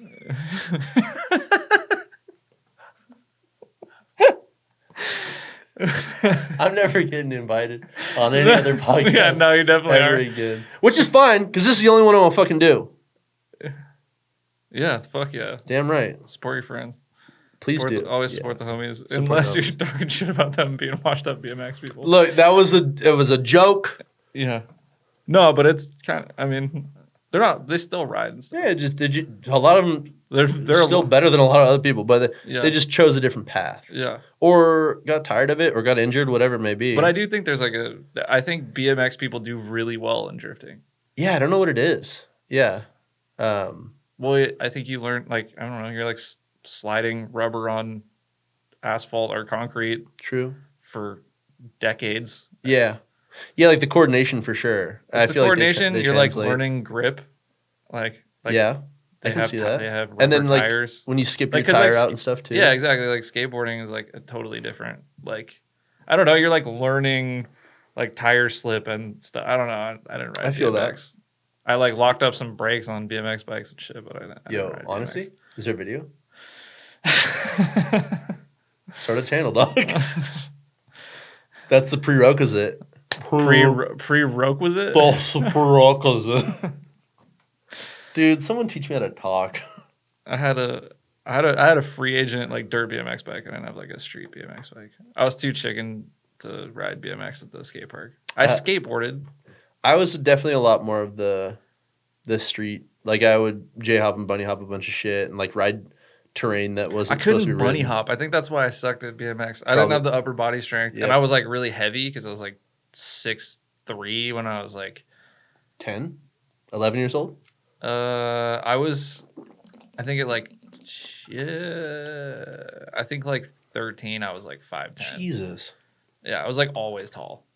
I think yeah. So I was just like a lot of bone and like no muscle. Like I didn't like stop it. Stop it. I just pictured like a Ken doll and then you pulling up the bunny hop and your arms popping. I was like popping out of the sockets. Oh. Can you help me throw my bike over the fence? Put my arms back on. Yeah, I don't know. I feel like the same but different. Like I was always just like over 200 pounds. Yeah, I was like hard, yeah. But were you muscular? I mean, yeah. I think I hit puberty like too late, but I was like tall, so I just like I got really big, but like I didn't get like the like testosterone muscle yet, you know. Like middle school was awkward, dude. A bunch of toothpicks, and then 1 year, just all the clay, just packed on. Yeah, and then I got skinny, but I like still wasn't muscular, and then I got like. I feel like then that just never happened. I don't know. You're pretty strong. Yeah, I work out. Hell yeah, I see. Thanks. If you're listening, I feel so bad because there's so many like facial cues going on that are like key to understanding the sarcasm. Yeah, I mean, like I fucked Palmer is what happened. Yeah, y'all saw it or heard it or whatever. Yeah, or, you know. I had a stint of announcing for like 10 minutes. It was at LS Fest when I was doing like boots on the ground. Yeah, and it was like Zach and Gary and it was all the off-road shit and like Terror Crew. And they're like, we need an announcer. Gary's not here yet or whatever the fuck it was. And then they're like, oh, Dillon, step in. I was like, fuck it. Let's do it. I got it. And dude, I'm not good at it. I wasn't. And I think the majority of it was Zach kept going. He's like, yeah, they can't see you. So you got to make sure that whatever you say or do, it has to be like, I don't know, like readable by just audio. Cause like, you know, like a lot of my humor and shit or whatever is just like a look or a movement or whatever. And I would say or do something and then he'd be like, yeah, they can't see you. And I'd be like, fuck, dude. Yeah, I sucked at it. But I do okay. Yeah. Well, I think you're like, also if I did it for a long time, like I'd probably get okay at it. The first time I did it was a train wreck. And like people were like, oh, that was pretty good. And I was like, that was awful. I was like, I guess I could do. I was like, if people thought that was decent, like I could definitely do better. You're like, if they liked that, I got this because that was the worst I've done. Terrible. It's something I definitely forget about because like also like when you have a camera in the room, I feel like your brain's just kind of trained like, okay, there's visual and audio cues, and then it's like, yeah, well that's only for half of it. Well, luckily Spotify does video now, so like a lot. Oh shit, really? Yeah, sick. Yeah. So Spotify will have video. Thank God. Yeah, I was gonna look like a nerd, dude. Yeah. Okay. So drifting, OnlyFans. Yeah. content. Where'd we even go from that or to get to that point? I want to know like your journey of like being a designer, like working with like Heatwave. Like I didn't know, like when I met you, you were just a dude who drifted, because you don't talk about any of the shit that you do, which is crazy to me, because like I'm still like daily finding out something that you were like involved in that was like really cool, and I'm like, what the fuck? Like, Thanks, bud. yeah, I you're really humble about all this stuff. So like, I don't even know what to fucking ask about. I just want to know about like how you like. I mean, obviously you've like made your way through like a lot of like really impactful brands, and like you've been involved in like a lot of cool stuff. And I think a lot of people don't know those. And so I'm going to make you talk about it. Fuck you. Okay, I know I talk a lot, and like you're asking questions about me. So you don't talk a lot. Oh, thank God. That was me testing the waters.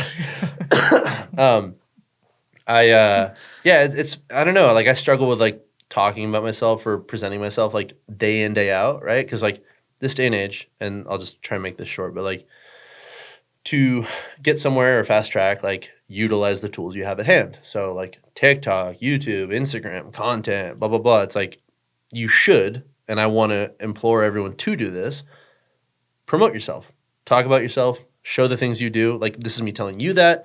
Anyone watching or listening, it's like, yeah, dude, it's for some people, and like I'm not saying it's right or wrong or whatever, but for me, it's fucking impossible. It's super hard.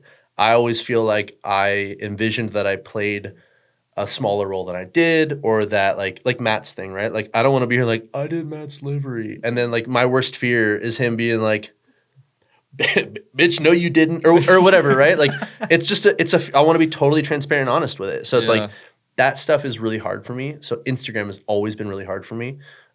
Two big prevalent jobs that I've had, that I've been a part of.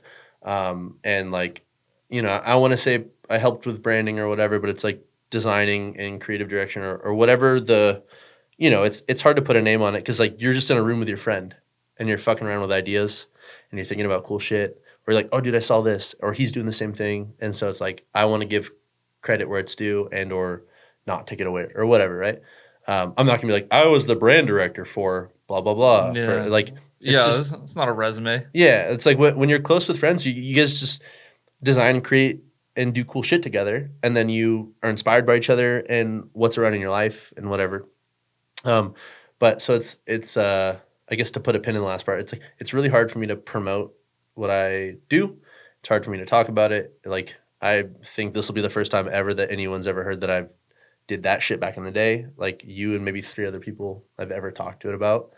So it's like, I don't know. It feels weird. My dad's gnarly, and he's like the gnarliest fucking like man's man dude ever. And he's incredibly talented as like an athlete. He's brilliant. Like he was a general contractor. He was, top 3 in the nation for like tennis and other sports and all this stuff. But he's a cowboy that played tennis. Yeah, oh yeah, he's a cowboy as well. What, ma'am? Love 15 love, but y'all. But so he's just like, he's a man of many talents, just like everyone's dad, right? Like, you idolize them. But like one thing I remember is he knows he's incredible, and he knows that he's a thug and like really talented with all this stuff. And sometimes, not to totally shit on him, he's the first person that you'll hear it from. And so like when I was growing up, I love you, Dad, just so you know, he's still here. But so I just kind of like, and he's grown and changed a lot over the years. But when I was younger, I was like, I don't know if I like that as much. And so like it kind of, I think I like swung the pendulum the whole other direction, where I'm like, if you say anything about yourself, or if you show that you're proud of your work, or do anything that like promotes yourself, or that, like you said, you're proud of yourself or whatever, wrong. You're not humble. You're boasting. I don't like that. That's not cool. Like, that's not a trait that I want. So that's inaccurate. I think there's a middle ground, right? Or you can shamelessly promote yourself in ways that are humble, and or just documenting what you do, or just showing what you do. Yeah. And so like I'm still fucking fumbling trying to find my path in that. I'm still really bad at it, because if I post something that I did, I'm still just like, nobody wants to see that. They're just gonna think you're bragging, and like, yeah. And so that's fucking hard. Well, yeah, especially in the social media era where it's like you kind of have to. Yeah. But like if you do, then it's like you don't feel good about it. But then like how else are you gonna tell people? And then like I don't know. It's like do you? It's like having a resume. It's gotten like really weird because it's like. It's almost like both are true, right? Like you need to do it, you should do it, but you shouldn't do it. That's weird. You shouldn't do that. That's wrong. Or like. But if you don't do it, what's the point? I don't know. Yeah. It's just like, I totally like. It's a hard time to live in. Like it's the easiest ever, but it's a hard time to live in that way, right? Like. So that's me and myself personally, and then also when I worked for another company, like, and we'll go through this, but like. It was the artist. The company was based around the artist. So it's like, and it had always been the artist. So doing design work or creative or helping that artist, right? Like the Salvador Dali, like if anything came from him, it's like, if he had someone help him, you didn't fucking know and you shouldn't know. Yeah. Because like, who is that fucking person to take credit from this person? So that's kind of how the brand was when it first started. And then it shifted a lot. So like, I didn't feel comfortable posting anything that I had a hand in because I felt it wasn't my place to do that. I've had this exact same conversation with my brother. Really? Yeah. So it's like you could do it's like. I'm like, you're doing so much cool shit. Like you don't want, he's like, I just can't. Like if I do, then, people are like, this is going to be like a problem. Mm-hmm. And then if I don't, then like, no one knows what I've been working on for the last 2 years, but like also it's not a problem. So I'm just going to go the not problem route. Uh-huh. And that's where I was at. And I feel like a little less now, but like, so I think that compounded my like, insecurity and want to not share shit. Is like, I didn't want to boast. I didn't want to be that fucking dude, like posting his watch or his car or whatever the fuck. Like, I didn't want to be that person. It's just not me. I really enjoy being grateful and humble. And, I feel like it's not humble to say you're humble, but like, I'm humble. Believe me. But like, I like that. Whatever, if I am or not, like that's the zone that I want to live in, that I strive to live in. Because I like that. I like gratitude. I like being humble, staying in your lane, being appreciative, gassing other people up, all that shit. And so it's like, so it was really hard and still is for me to like post about things that I've been a part of. And even when I do, I'll sit and fucking type something for an hour and a half and be like, am I not giving enough credit to this person? Or should I really state that like it's so fucking stupid. It's just all in my head. But yeah, so a lot of people don't know anything and a lot of things that I've done over the past life of social media. Let's say 15 fucking years. Which is totally fine and totally okay. But here we are on a podcast and I'm being forced to talk about them. So I will. Yeah. This is rape. Kind of like it. I think that means that it's not then. Oh, tight. If it's consensual. Well, can we just like pretend because it makes me feel good? Some people are into that. All right. So there's a name for it, but I can't remember it right now. Is your most recent searches. So what was the question? Let's talk about like some of the like design stuff that you've gotten into over the years. Because it's like I find it really interesting and like I don't think very few people know, like they may know you from TJ's channel, which is like a relatively new thing. Mm-hmm. But like you've been in so many like crazy circles and had like a hand in like so many big things that like are very cool and have like a lot of impact. Like, thanks, bud. Yeah. I want to say like apparel and fashion wise. Yeah. I definitely want to give all of the fucking credit to. So like there was the Matt thing, and then we'll maybe circle back to this, but like we did a season of FD in 2014, and I designed the livery for that car with my friend Tyler Wolfson. It was a total shit show of a year for us, absolute trash as far as competitiveness goes, and that's due to some other mechanical stuff that someone else did, whatever. But because Tyler's one of the most talented drivers I've ever known, but designed some stuff for that. I did some like stuff for some clothing companies, like branding wise, like here and there, as far as like consulting or designing for them. But as far as like my first break, kind of thing, I had just moved back from Orange County. Thankfully a failed relationship. Moved back. I was working with my friend. Orange County Choppers. Yeah, hell yeah. Dude, I got chairs thrown at me. I grew a handlebar mustache out for a little while. Changed my last name to Tuttle. So that didn't work out. They told me to get out. And so I moved back to San Diego. Thank you for playing with me on that one. Oh, absolutely. Yeah, I'm not going to leave you out on that. I appreciate that. Yeah, I loved it. Yeah. We built a bike for a reputable baseball team. It had laces for spokes. It was fucking cool, all right? God. I mean, I watched it all. It was shitty, but I watched it all when I was young. Some of those bikes were so fucking bad. Dude, I don't even, and I got a fucking chopper, hell yeah. Like, I love bikes. And I respect the artistry in a lot of it, but then I see some of it, and I'm just like, you didn't need to make a bike for the New York Jets. You didn't need to make that. You fucking did that.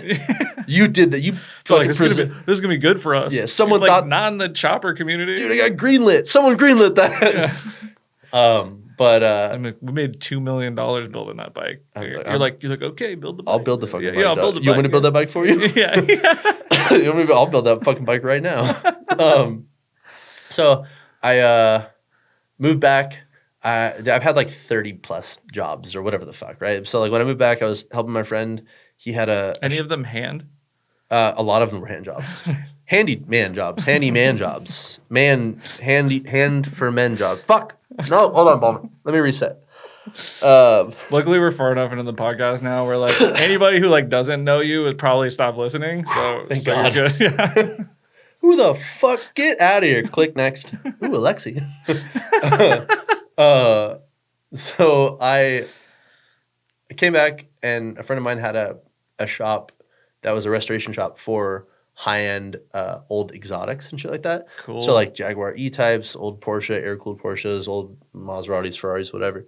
And so I was working nights with him and we like revived this E-type and like did a bunch of stuff on this super low mile air-cooled 930, I think, or whatever. So like that was happening. And then I was installing solar arrays for my friend's dad's company. That was the German accent that I was doing earlier that I will not repeat. But but yeah, it was just like, it was cool. Like I enjoyed my life. It was great. And like I just had those jobs. And then my friend's sister and brother-in-law needed help moving. And I had known, her name's Vanessa. I'd known her for like, I don't know, since 2003 or 4. Long time friendship. She's my sister. I love her. So I helped them move, and then we just kind of became great friends. And then like, I don't know, just literally long and short, Jesse is his name. He's like, dude, I really like, like your company. You're awesome. I like your work ethic. Like, I want to offer you this job. And he really hadn't hired anyone at this point other than our friend Christian. And so he hired me. I quit both those jobs, and I started working for Sketchy Tank, which is a clothing company that's like really prevalent in Zoomies. They kind of began the design style of like traditional tattoo style with a slogan and kind of like skulls and shit like that. You know who Sketchy Tank is? Okay. So I started there in like, I don't know, 2015 maybe 15, 16. Did he know you were like a designer? No. Okay. So the story goes like, again, he just hired you to. It was him. Yeah. Just doing him. All the art, anything, everything was just Jesse, Sketch Tank. Our friend Josh worked there. He was helping do like tech packs and some other like back-end business stuff and communications with companies. And then Christian was kind of doing the same thing, setting up, back-end stuff as far as websites and shit. And then it was like, here's Dillon. Nobody knew that I did drawing, design, or anything like that. Like, He was just liked you. He was like, I fucking like you. Oops, sorry. Okay. I fucking like you, and you fucking work hard, and like you're, just like those qualities. And him and his wife at the time, who are now, they're my fucking family. I love them to death. I love them to death, not deaths. No cop outs here. But I was like, I really liked them, and I love you to death. Say it. Say you love me to death. I love you to death. So, yeah, I was like, fuck. Like, they're like, what do you make? And I was like, this. And they're like, cool. Like, let's do it. We'll match it. And he's like, I don't know what we're going to have you do, but, like, I want you to work with me. And I was like, fuck yeah. Okay, That's cool. so cool. It was the coolest shit, man. Like, it was a total, like, Cinderella story. You have to ask yourself, like, if this just keeps happening to you, where, like, really, like, successful people just keep going, like, you're cool. I don't know what I'm going to have you do, but you're going to do something for me. And you're like, I'm not into that. I'm just gonna keep my fucking blinders on. I jerked him off. This is how you get jobs 101. No. What I'm saying is, like, it's not like, if this keeps happening, it's not coincidence or chance. Yeah. I feel you. Part of me, like, I guess, part of me is like, yeah, you're right. And then the other part of me is like, nope, you're still a stupid fuck. You're bad at everything, like. Yeah. I got that voice too. Yo, it's loud, dude. Mine's pretty fucking loud. It's loud. I'm like, did someone give this bitch a megaphone? Yeah, like, can we? You suck. Yeah, like, can we turn the volume down a little today? I got stuff to do. Talentless fat pig. Like, you're like, okay. Yeah, I'm like. So, like, who fucking muzzled the other one? Dude, you're great and loved. Everyone, shut the fuck up. Everyone loves you. You're great. Love yourself. Keep it down. Like, why is that one so loud? He's always yelling. Deafeningly loud. But give the other guy the mic for a little bit. Yeah, can we get the megaphone to the nice one, please? You have value. All right, that's enough. That's enough time. But like, I ran out of batteries. You're like, fuck. Just one more day. I hope 10 more minutes, please. I hope someone watches that portion of the podcast, and totally understands. Yeah. Oh, they'll get it. Yeah. I think that's a more common thing than we think it is. Or I hope it is, or else I'm just fucking weird. Everyone listening is like, ooh. They're like, damn, y'all have fucking issues. Yeah. Talk about drifting. Yeah. Shit. Well, you don't get that. This is my time. And Palmer's time as well. I'm on Palmer's channel.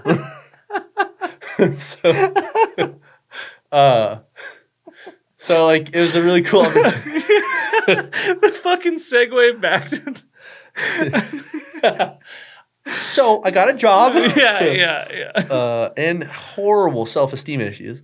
But so yeah, I know, like, maybe you're right. Like, so you rolled in there with crazy imposter syndrome, like, for sure. You're like, what am I even doing here, dude? I was like, I designed, but I'm not gonna tell anyone. No, I didn't fucking sketch anything for like, I swear it probably had to be like, I don't know, like 8 months maybe or something like that. Like, I didn't do shit related to that, right? Like, it was the coolest and weirdest thing. So I was like, I came in with total ambition.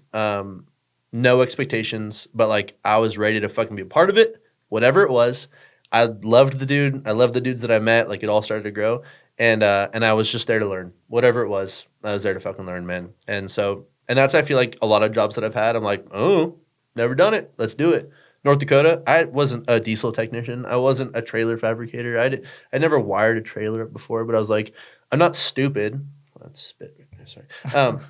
I'm like, I'm not stupid, but like, I'd never done it before, but learned, figured it out, started doing it for work. And so I feel like that's never installed solar arrays before that. Kind of like that whole, it unfolds that way. So that's how that was. And I was like, you know what? Whatever I learn, I'm into it. And like, I really like apparel and fashion and design and clothing and accessory, like all of that, anything creative. And this is something I've wanted to do since high school. Like, I designed a shirt or two in high school for friends, or with like, we made a company. Like, I did that. What'd you do? Sell 4? Yeah. Fuck yeah, you did. I have a lot of boxes of unsold shirts at my mom's house. Bring them back. Still, I have them. I've been saving them. Bring them back. Relabel them. Like, just brand them with something else. I love it. They're like, they're from like 2007. Vintage, almost. Yeah. What's the cutoff for vintage? That's a tough one. For me personally, I like.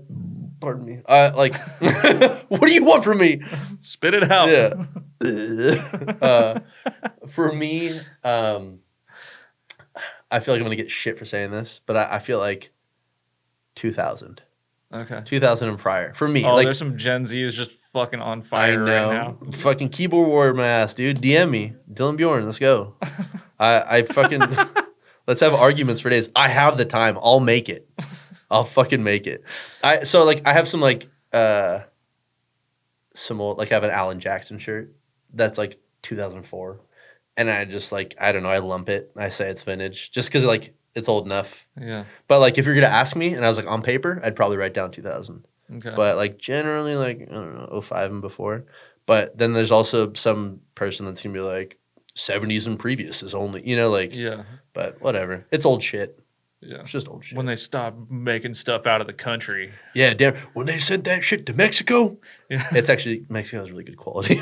Yeah. Yeah, it has great quality. Taiwan's even great too. It just depends on who you have as a factory. Anyways, I could go down that clothing rabbit hole forever. Yeah. But he loves vintage. I fucking eat, breathe, and sleep and lick vintage. Interview with total weirdo 5-year-old. That's what this is gonna be.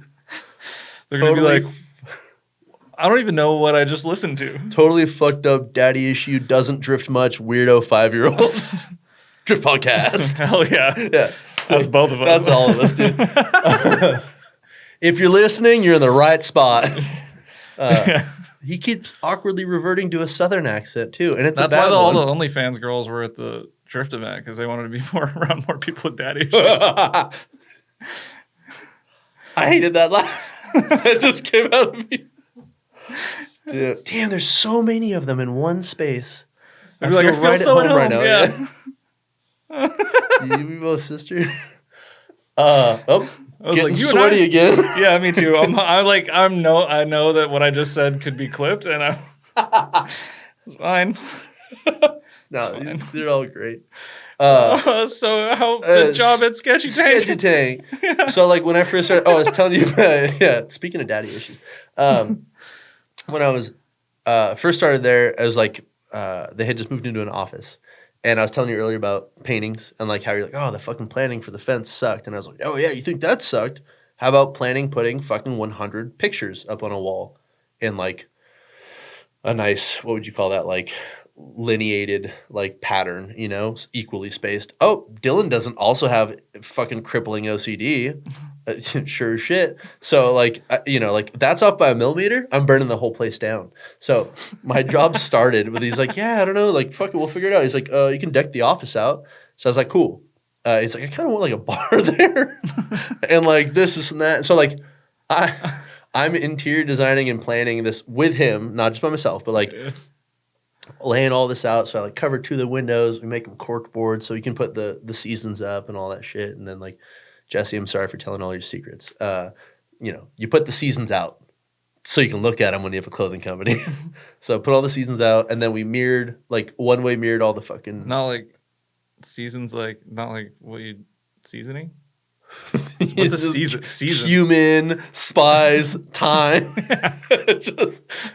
Your drops. You put a planned drop. Oh, not everybody knows what that is. Yeah, gotcha, and also not everyone knows what that is. I'm just sick. Hell yeah. I'm trying. I loved it. I'm trying to inform people and bully you. So clothing companies predominantly will have a seasonal drop, whether it be quarterly, fall, spring, summer, whatever. Or sometimes they'll just have they can throw in whatever they want, or they'll have exclusive drops. But so predominantly you'll have your seasonal drops every quarter, and you'll plan your whole drop out. And whether unlike Goodest Co, where I just panic, do stuff every once in a while when I feel like I'm not underwater. Hey, human error. I love it. Let it let it live there, dude.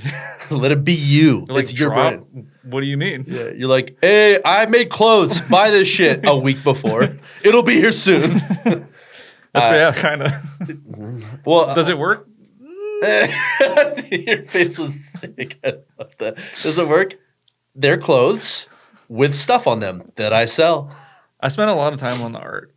It's the drops that I need to do a better job. Sorry, I'm totally derailing. I saw a chance to be funny, and then this is your podcast, dog. I also love seasons and seasoning. Yeah, so do I. But I'm not an unseasoned chicken guy, Dude, hell yeah, spice it up. Yeah. Ketchup, nothing. Thai restaurant, give me a 7 out of 100. They look at you funny when you say that. You're like 7. They're like, please. I feel like, I can deal with it. yeah. And then you get all pissed off. Hey, can I have another Thai tea? It's pretty hot. Can we talk about the time Kaufman got 10 out of 10 at the ramen place? Oh, did he? Where? Was I there for that? Yeah, you were I have there. a shit memory. Keep going. Inform me. Matt Kaufman, we all went and got ramen in the city. Oh, that place was sick. Yeah, And he that's didn't eat it. Yeah. He had like 5 bites and was just like sweating from his eyeballs. Matt made more liquid from his pores than the ramen that filled the bowl in front of him. Yeah. He was like a 10. Just what we're talking about. I can handle it. Don't worry. And then He does have a confidence about him. Oh, About the fucking weirdest things. dude. Mattio, I I love you love to it. death. He'll pick, it'll be, I don't know, what the The fuck things that he'll he pick. chooses to be Yeah. confident about are so interesting. I fucking love it. He's just like, yeah, I can drink a gallon of milk in 10 minutes. Like, you're like, what the fuck? Why that? And then he's literally the best driver I've ever known in my fucking life. And he's like, I don't know, like tandeming's not my thing. I'm pretty good. Like he'll just like play himself down so fucking hard. And he's like, I just want to have fun with my friends, you know? Yeah. And then the thing that doesn't fucking matter, again, like I'm making it up, but like, yeah, I drink milk all the time. I'll drink a gallon right the fuck now. And you're like, why this? Now, that? Why that? And then the thing that he's genuinely the best at in his fucking life and the sweetest, most talented person ever, he's just like, I'm okay. I'm okay, I guess. Yeah. That's so Shut funny. the fuck up, man. It's that megaphone voice, dude. Yeah, the milk! Yeah. You can do this really well. Yeah, you suck at drifting. Yeah. You're good at drinking milk, though. Yeah, you suck that milk down, boy.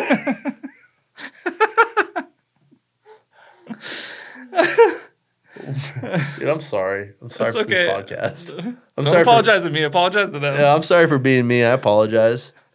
I wish I had a That's Conor the voice. McGregor accent right now. He'd be like, apologize to absolutely fucking no one. That was it. Clip it. That was Conor McGregor. Chimed in on the podcast. I thought we weren't doing accents. I'm trying not to. Yeah. All right. Confidence, Mattio. We were talking about like starting out just hanging art at Sketchy Tank and God, like so sorry. actual apparel stuff. Honestly, you don't have to apologize. The tangents are probably way more interesting than any of your accomplishments. So we can just keep doing That was tight, dude. Talking about Palmer earlier, just bringing his guests up here to stab them, and then when he feels them squirm, twist the knife. I can be mean sometimes too. I like it. Let it fucking be an animal, dude. Rar. Oh, XD or some shit. If you don't have the capacity for violence, what is your kindness? Is that better? That was probably so loud. Oh, knocked loose the set. You just made dogs bark. Look at that. Yeah, I want everyone to get the fuck up. Yeah, so I was hanging pictures and shit, and like. I mean, dude, can vintage 2000, dude, DMX and Limp Bizkit made songs then? Like, it. That's a $400 shirt. You want I a Limp know. Bizkit shirt from 2099? $400, baby. Oh my god. Yeah. So we didn't have. How much is my autographed Dennis Anderson Gravedigger, like poster worth? Get fucked. Oh. Probably a few $100, depending. Yeah. You know, if it's authenticated, it'd be worth more. It was at a county fair too. It wasn't even at Monster Jam. $80. Fuck. Okay. Authentication, it goes for a lot. You know, it speaks a lot to the price of the. No, he signed it for me. Yeah, but you didn't have someone there to document that it was him signing it for it. Your word means fucking nothing. Yeah, facts. If you're trying to sell stuff, I could sign My mom your was shoe there right now and be too. like, it was me, Dennis Anderson. I signed these. Yeah, nobody's going to believe you. Huh? Fuck. Uh-huh. No, I'll buy it though. $90. $100. Stop upbidding me. So I was hanging these fucking pictures, and then there it is. Jesse's like, It's the fucking longest story. you, We've Fuck. covered 2 things. Fuck, man. Are you checking the time? No, don't check the time. All right, put it back. That's against the rules. God, they're gonna be like, I don't have clocks in here for a reason. So like I just started doing like non-art related shit. So like I decked the office out. I built a bar. I'd never built a bar before. Yeah, you don't like drink. A whole damn right. A whole L bar for everyone else but me. Hung a TV, just like whatever. Like made the place nice. We got desks and all this shit. And then I started to like kind of go under Christian's wing, and I fucking love him, man. He's just the sweetest and the best, and he just taught me like all of this back end stuff for like Shopify and all these other programs. And so like I really started to learn all that, and then we started to integrate our forward-facing website with the inventory and all of that on the back end at the print house, and they did 3PL for us and all this shit. But so like I played a role in learning and then implementing that. And then, I was doing like small orders and all this shit. And like, so I was just kind of like a gopher. I wore a lot of hats. I did a lot of shit. And then it was super awesome. I learned a lot, and I learned a lot about the industry, and like we worked with Zoomies a bunch and all this stuff. And it was just really cool. And then just kind of like one day I was sketching. The long and short of that, Jesse walks by and he's like, like kind of like a, what the fuck's that? And I was like, oh, I don't know, just fucking doodling, dude, Yeah. And he's like, you never told me that you could like draw or like do anything like that. And I was like, well, yeah, I don't know. I just didn't want to like, it wasn't my place, I didn't want to step on your toes as an artist promoting a business and selling graphics that are your art and just be like, dude, I can draw too. Let me help you, like. So like I'm really happy with how it worked out, because like I didn't want to be that fucking guy, and I'm sure everyone and their mom has barked up a tree like that at some point. And so I was just like, yeah, I think I have. Like you have like an initial conversation, you're like, I could do all these things for you, and they're like, go away. oh, I've done it. It's like it's human reaction. I've definitely done that like a lot of times, and people are just like, well, why? Yeah, like I got it. Go away. Yeah, pretty much. And so I was like, it made me really happy that it worked out that way, because like it was genuinely like organic, and it didn't come from a place of me like. Well, it was patience. It was a lot of stuff. Yeah, it was awesome. It was like really cool, and like, and so he was just like, well, try this out for me, and then like gave me like a keychain or something, like whatever the fuck, and I like started to sketch it and design it, and like he's like, all right, sick, try this out, and then like it was like try and work this graphic, and then it was like, hey, try and do this, and then it like. I don't know. He just started to trust me with it, and like, and then again, the brand was his voice, only his voice since the beginning, and so like I started to kind of understand his voice and like be able to, I don't want to say replicate it, because like he was still, even towards the end of it, like the heaviest in the design process. Like even if it was an idea that, like. I'm not saying all of them or any of them, but like even if it was an idea that I had or something, like it was still with his image and creative direction, and you know what I mean? So it's like he started to trust me with that, which is really cool. And so like, we made the keychains, and then I was like, oh fuck. And I was like, all right, well, like we'll work on this design. It's like, oh, well then we made that design. And then like I started to work on event coordination with Christian, and we would do all of the fucking events and like set them up and prep them, plan them, just everything about it without getting into all the details. So it's like, okay, now we're doing like all of these events, and now we're doing these clothing. And then we started to move all of the shipping somewhere else. And I feel like I don't want to give out of respect, I don't want to give like too much info. Yeah. I don't know if that's wrong or right of me, but like just my gut. So like it was really cool. He gave me a chance, and I just started at one point. I started to design full-time with him, for him. I was like, let's call it a junior creative. I don't know what else to call it, but like, so anything that was creative that came from that company for a few years was, again, collective, all of us. There's other people helping out with ideas and stuff too. So it wasn't just like us, but anything that forward-facing went out was himself or myself, or the combination of the two. It was like a cool like collaborative effort. That's so sick. I had no idea. So it was like, and even now I feel like weird talking about. Yeah, I'm like, is that? I don't know. I don't think he really gives a fuck, but I want to make sure I respect it, you know? Yeah. Well, also this is like a drifting podcast. It's not like a 4 people. apparel podcast, Yeah. and people aren't gonna like be like, I thought he designed that shit, goddammit. what a fraud. Yeah. No, he like, and that's why I want to state, and also like you were taking like all of the design inspiration from like his stuff and like absolutely and, like, creating things that he approved and like for sure for fucking all of it. And then we changed the brand name to Lurking Class, and he wanted to kind of step away from it only being associated with him and his art, and he was like, okay, I want to make this the company now and then be the artist. And so we like kind of devised a plan all together to make that work, and we did it, and we made it work. So we started a new Instagram, started a new company, blah blah blah, and like shifted all the viewership over to it.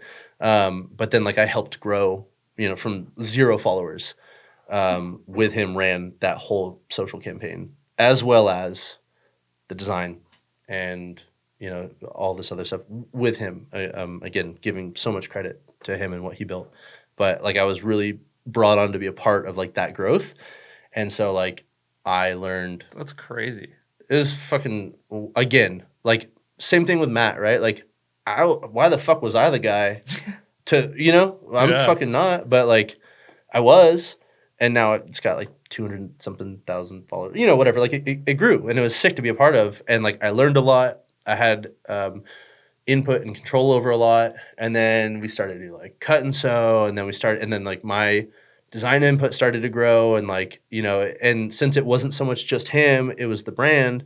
So then I felt more comfortable giving like input as far as like creative input. And so it's like the designs shifted a bit more, and there was like, you know, text introduced more and different design cues and stuff like that. And like how he wanted it to happen, the brand shifted and changed, but like my responsibilities grew and I started to do a lot more. So like whatever amount that he says I was a part of that growth and process and stuff like that. So that's pretty crazy. It was really cool, again, for someone that I didn't really know very well to give me an opportunity, and then to like become a fucking blood brother and like grow with them and learn so fucking much from him. Like any amount of skill that I have for, you know, AI or a tablet or design, like he went to school for that shit. He's so fucking brilliant. He worked for a lot of other companies and like I was a part of so many fucking collabs with so many huge companies, like because of and through him and with him, like Dickies, Vans, blah, blah, blah, whatever, like so many. Yeah, that's so cool. And I've been able to have some small form of like my fingers dipped in all that shit. So like, it was just, I'm really grateful for it. And it was like really cool. And so like, that was like my, like the big upswing. And then, you know, like I learned a bunch of social shit from that. And like, and I got really good at like reading the room as far as like, I don't want to say like fashion, what are they called? Trends or things like that. Cause like, I feel like I've always been me and I'll always be me, but like I'd be lying if I said that I didn't like take in information. Mm-hmm. So yeah, I've just been like very cognizant of that and like aware of that, and it's influenced stuff that I did for social for them and other companies and all that stuff. And then I left there after like 4.5 years or so, and it was just time and like perfect ending to the relationship. I came back and like helped with events or a few designs or collabs here and there over the past few years as well. So it's like our lives are totally intertwined. But I also really like that it's like he's my fucking brother, and it wasn't like some kind of bad, you know, it's just like the next chapter, and that's all it was. So yeah, that was like my first kind of break with that one. I blacked out. Did I talk for like 10 minutes? Yep. Hey guys. Well, no, super interesting. Cool. What like, yeah, and so how did like the Heatwave thing happen? Like how, like I feel like you've just been in like I don't know. You're boop boop, just dipping my fingers in different pies. Yeah. I like so that ended, and then who says that? What? Dipping my fingers in different pies? I don't know. Me. I fucking said it. Is that okay, Palmer? I'm so sick of your shit. Are you okay with me never heard saying some? It's okay. I was fucking a bunch of pies or whatever. I wasn't gonna make the What's very another- obvious American Pie. Oh, the dick with the yeah. What? Doesn't he fuck the pie? Yeah, he does. Yeah. Why are you gonna give it away? Spoiler alert. You're a backstabber, dude. That movie's You let so me weird. just hang myself. I Just did. now. Yeah. That was cool. Yeah. What? Was that sarcasm? Maybe. What would be another analogy for that? Dipping fingers in a bunch of different pies? No, I mean, I can visualize it. Give me an alternative. I don't have one. Well, now. fuck it. All right, then. Then we're sticking with pies. Okay. Yeah, that's right. Okay. Thank you. Sure. Yeah. Anyways. Moving on. Like, there was a lull between that where, like, I... Dude, I got hit on a motorcycle. I was like, yeah, I'll keep this one short, but, like, I was lane splitting and some dude fucking ran into me. I was going like 40 or 50 or whatever, or some undisclosed speed. You can't prove it. But so I got hit, and it like long and short ripped my foot pretty much off, like decloved my whole right foot, tore both my like patella tendons and like cut my calf up and like fractured some other stuff. Like it was pretty shitty. I don't make that noise often. It is sick. Dude, I'm What kind of bike was it? 99 Harley Davidson FX DX. It was a Dyna, like a carbureted 88 cubic inch Dyna. Punched out to a 90 something. I don't remember what it was, but like 93 or whatever. I love that bike though. And I was like riding to work. I worked with Jesse at Sketchy Tank still. But yeah, it fucked me up. And then there was a lawsuit. And then I had like, it was like a few $100,000 that I won.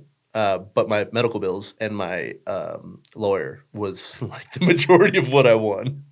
So like it was cool that I didn't have to like out of pocket some crazy shit. But it gave me like this tiny little nest egg, which was fucking rad.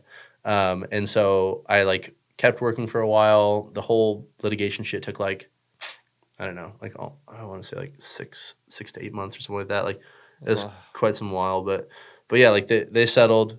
I got some because of it. Paid off my lawyer because he's awesome, and then paid all my medical bills. If he wasn't awesome, you wouldn't have paid him. I wouldn't have fucking won if he wasn't awesome. Yeah. He's awesome. Okay. So like it paid all my medical bills, which was a fuck ton of money. It was like I think $160,000 or something like that.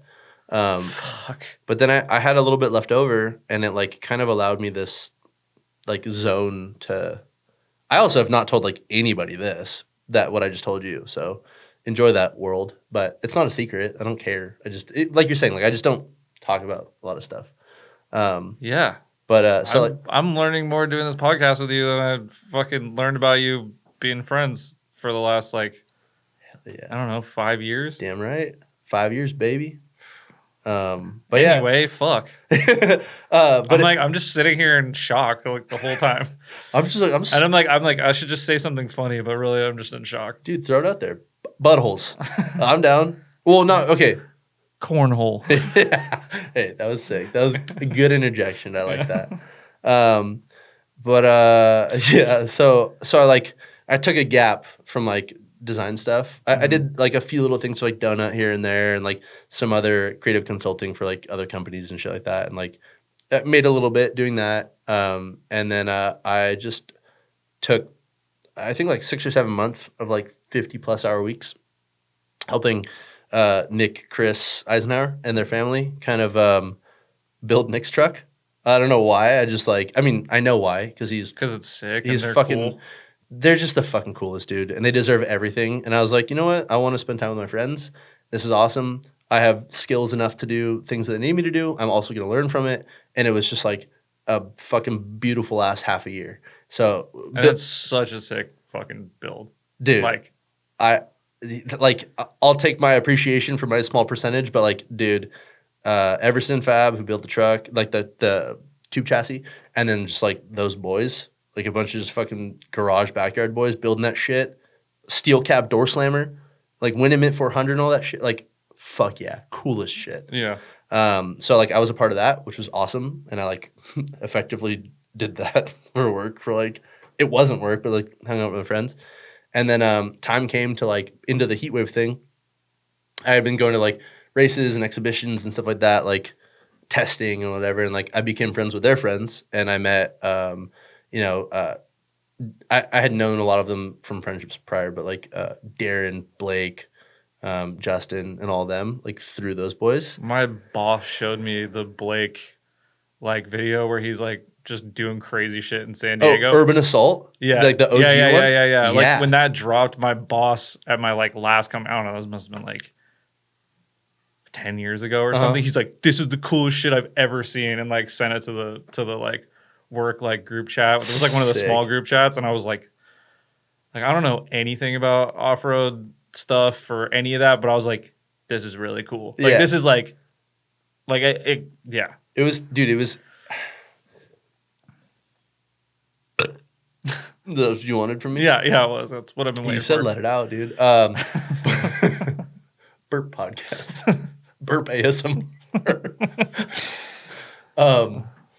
This is You've burped less than Julian when really? we were drinking. Oh, well. Yeah. So you're good. Whoa. Can't have that.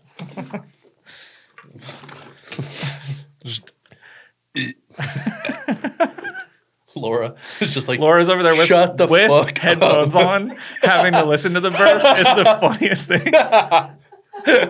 She's like, I'm so sick of these burps.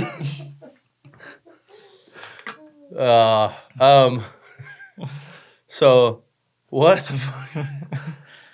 Okay. So yeah, like I had met everyone, like met Justin, and then like I had been friends with the Eisenhowers since 2010 kind of thing. That whole household I was talking about.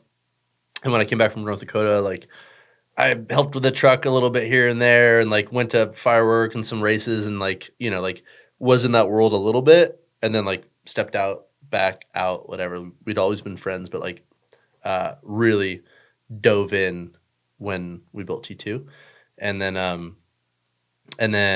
it was time for like you just keep ending up in these like really interesting places. Like you were like just follow passion, right place, right time, dude. Like it's fucking crazy. It's super wild. I feel confident saying like, oh hell yeah, it's super wild, because like it's almost. I didn't know that you were around for that build either. Like I don't know any of really? this shit. Yeah, sick. That's fucking cool. Dude, it was so fucking sick. I was there day in day out for like I said, like a half fucking year. Like, we got a test tomorrow for the first time. Well, I'm going to stay up until 5 a.m. and have fucking white face because I'm cutting fiberglass, and we're making a clip fit that doesn't exist. My lungs. See? Yeah. But like, that like worked a day in your life. Yeah, you got soft hands. You got good lungs. You got pussy. soft lungs. I bet you hold a lot of air in them lungs, don't you, pussy? It's just a character, okay? Yeah, these are all jokes. Yeah. Everything's a joke, including my life. But yeah, like I just had the best time, and like they're my family, and I fucking love them, and I had the opportunity to like build this shit with them, and it was like the coolest. I was the third Eisenhower for a little bit, Yeah. But like it was just super cool, and like my friends trust me with crazy shit. Like I remember looking back and like I'm fucking, like aircraft wire tying, the spindle and the brake and hub assembly on the front of the truck, and I'm like. Like if this fails, like I might not have friends anymore, like. Yeah. So, but like, it's just crazy. And so, we're putting this shit together, and like, we're making body panels fit and all this stuff, and late nights, and just the best fucking times though, dude. Hardest work, best times. So that's like that passion thing you're talking about. Like if you follow it and it feels right, like fucking go for it, And like, I wasn't, and I didn't want this, but it's like, it wasn't like a paid thing. I was just like hanging out with my friends, and like I chose to do it, and it was the best fucking time. And I was in a position otherwise financially and like making money in other ways to do it. And I fucking would do it again, But it came time when the truck was done to like livery, and I'd probably done like I don't know, roughly like 10 liveries at that point. Some time attack friends, some drift friends, and this, that, and the other or whatever. But Nick and I have always been on at least the same page with style. A lot of overlapping. Like our Venn diagram's pretty big. Yeah. And then Justin's the same way. Like we all love like you're talking like old IMSA, old DTM, like that 80s, 90s era. Just like everything was just fucking the sickest and heavy hitters and like just the most crazy, bold, stark contrast color, blah, blah, blah. So like I want to know who those designers were. Dude, I do as well. I've gone back and I've found a few. And that's why TJ's livery for his most recent drift car looks the way it does, because like it was Wart. Like I was looking back and I'm like, oh fuck, he designed it. Like the dude that raced it designed it. And I was like, I'm gonna fucking, work this and take inspo from it and whatever. But yeah, so just came time. And I had my fucking iPad and I'm like sketched the truck, and then I made like 15 different like loose liveries, and Justin had made Chris's, the John Player special one. And Justin's fucking creative as hell and talented designer and all this stuff. And he, so it was kind of like almost like ended up being like a trial period. And like I made a few and he showed Justin. Justin was down for a few of them, and then Nick was down for a few of them. And like it just kind of molded into what it was, or what it is. And, I tried to, it was hard to simplify. That's the hardest thing, right? It's like when you're designing nowadays, you're like, oh, I just want to like go full bore and like I want to make this crazy and this wild and da-da-da. But it's like it's so powerful and so hard to make something 1, 2, 3 colors, some lines, some swooshes, whatever, a gradient, whatever it may be. But there's just something about like bold, color blocked liveries like that, and they just it's hard to do in drifting too, because like I feel like in some cases it doesn't match with the style, so you have to pick and choose who you do it for, what car it's for, what series it's for, right? Like, final bout, like, I don't think that I'd really like something too crazy, DTM blocky, old 90s style. Yeah, it needs to match just the environment. Yeah, like, exactly. Doesn't match the environment. So, for Nick's truck, like, old Duralast, Ford F-150, 90s, all that shit, like, Rough Riders, all the old BF Goodrich stuff, like, it was just, like, it was all kind of right there. And so I was just picking and choosing inspo. He was picking and choosing inspo. But yeah, so I did delivery with Nick and Justin. Yeah, it came out sick for his truck after building it. So I was like, this is cool. Like, babe, I had a baby. Like me and a bunch of friends had a child. Like, and I appreciate that. And I was stoked on it. Nothing like having a successful baby. Yeah, one that looks handsome or pretty. Like, not one of the weird looking ones. You know what I'm saying? What the fuck? Like a fast baby? Like swimming? You know what the fuck I'm talking about, dude. One that will, it's got a long stroke, Are we still talking about swimming babies? That's a suspension Oh, reference.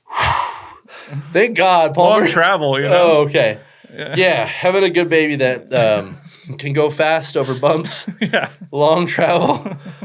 I'll be honest, dude. It took me a minute to pick that one up, and I'm glad I did, because I was talking about something else. I was getting scared.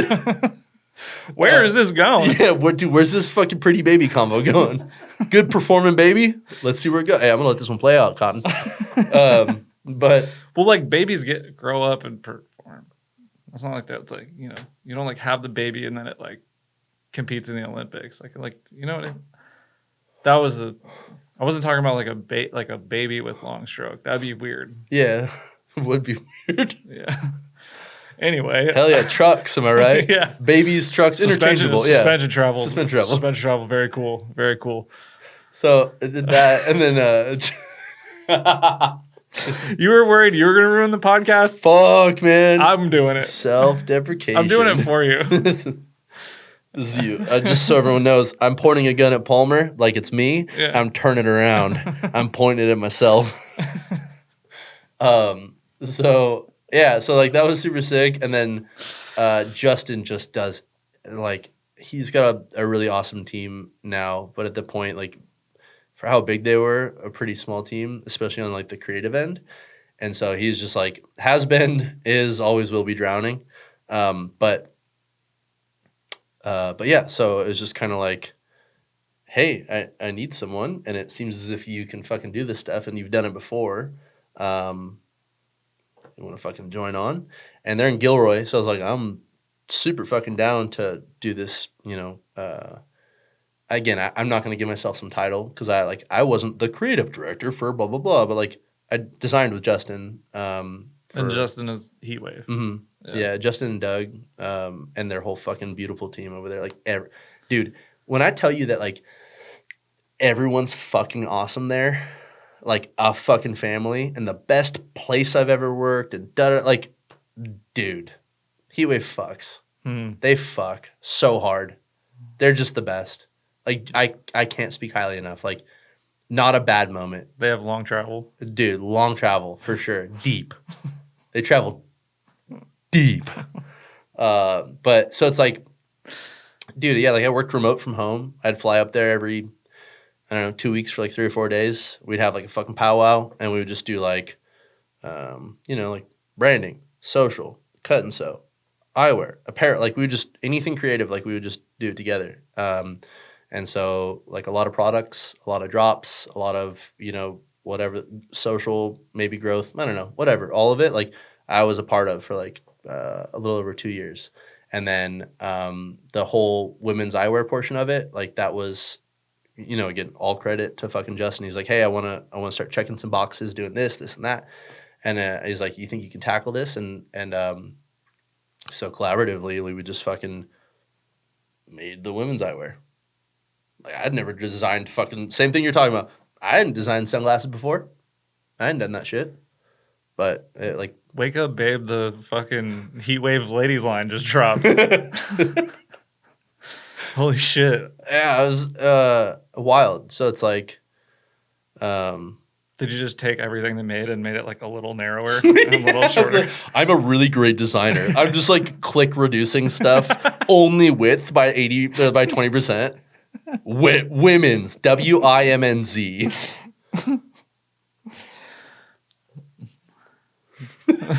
No laugh. Thank you. Jesus. I worked really hard on that. It was curated towards you and our women audience. Oh my God, she's not giving me anything right now. She's just been on her phone this whole time. We're like giving it everything and she's just... Yeah, she's like, yeah, nice podcast, sweetheart. Ha ha, honey. Like... She's just watching like puppy video reels. Aww. Oh, did you like that part? No, it was a puppy. But yeah, she's watching funnier guys on Instagram right now. Listening to a different podcast. These guys are really funny. This podcast is so good. You guys are doing great, sweetheart. My pride. Yeah. Someone call an ambulance. Dude. I'm gonna need to be carried out. Little CPR. But yeah, I don't know. I just got thrown into it, and it was sick. And I got trusted with stuff that, again, yeah, it was cool. So I ended up getting to design a bunch of shit for a long time. Yeah, I didn't know you designed glasses. That's crazy. Hey, I didn't either. But it was cool. Like I don't know. Like I think it was cool to have his vision. Trust or like to trust me with his vision, or their vision or whatever, and like, like they made these like barbed wire shade savers that are like silicone and all this stuff, and like that idea was we made some neoprene ones, right? And I was like, oh, dude, what if we did like chain or barbed wire or like like whatever whose idea, just like throwing shit out, throwing shit out there, right? Like we're in a vacuum creating together, like it was sick, and then it was like I kind of got a green light, and I was like, I don't even know where the fuck to start.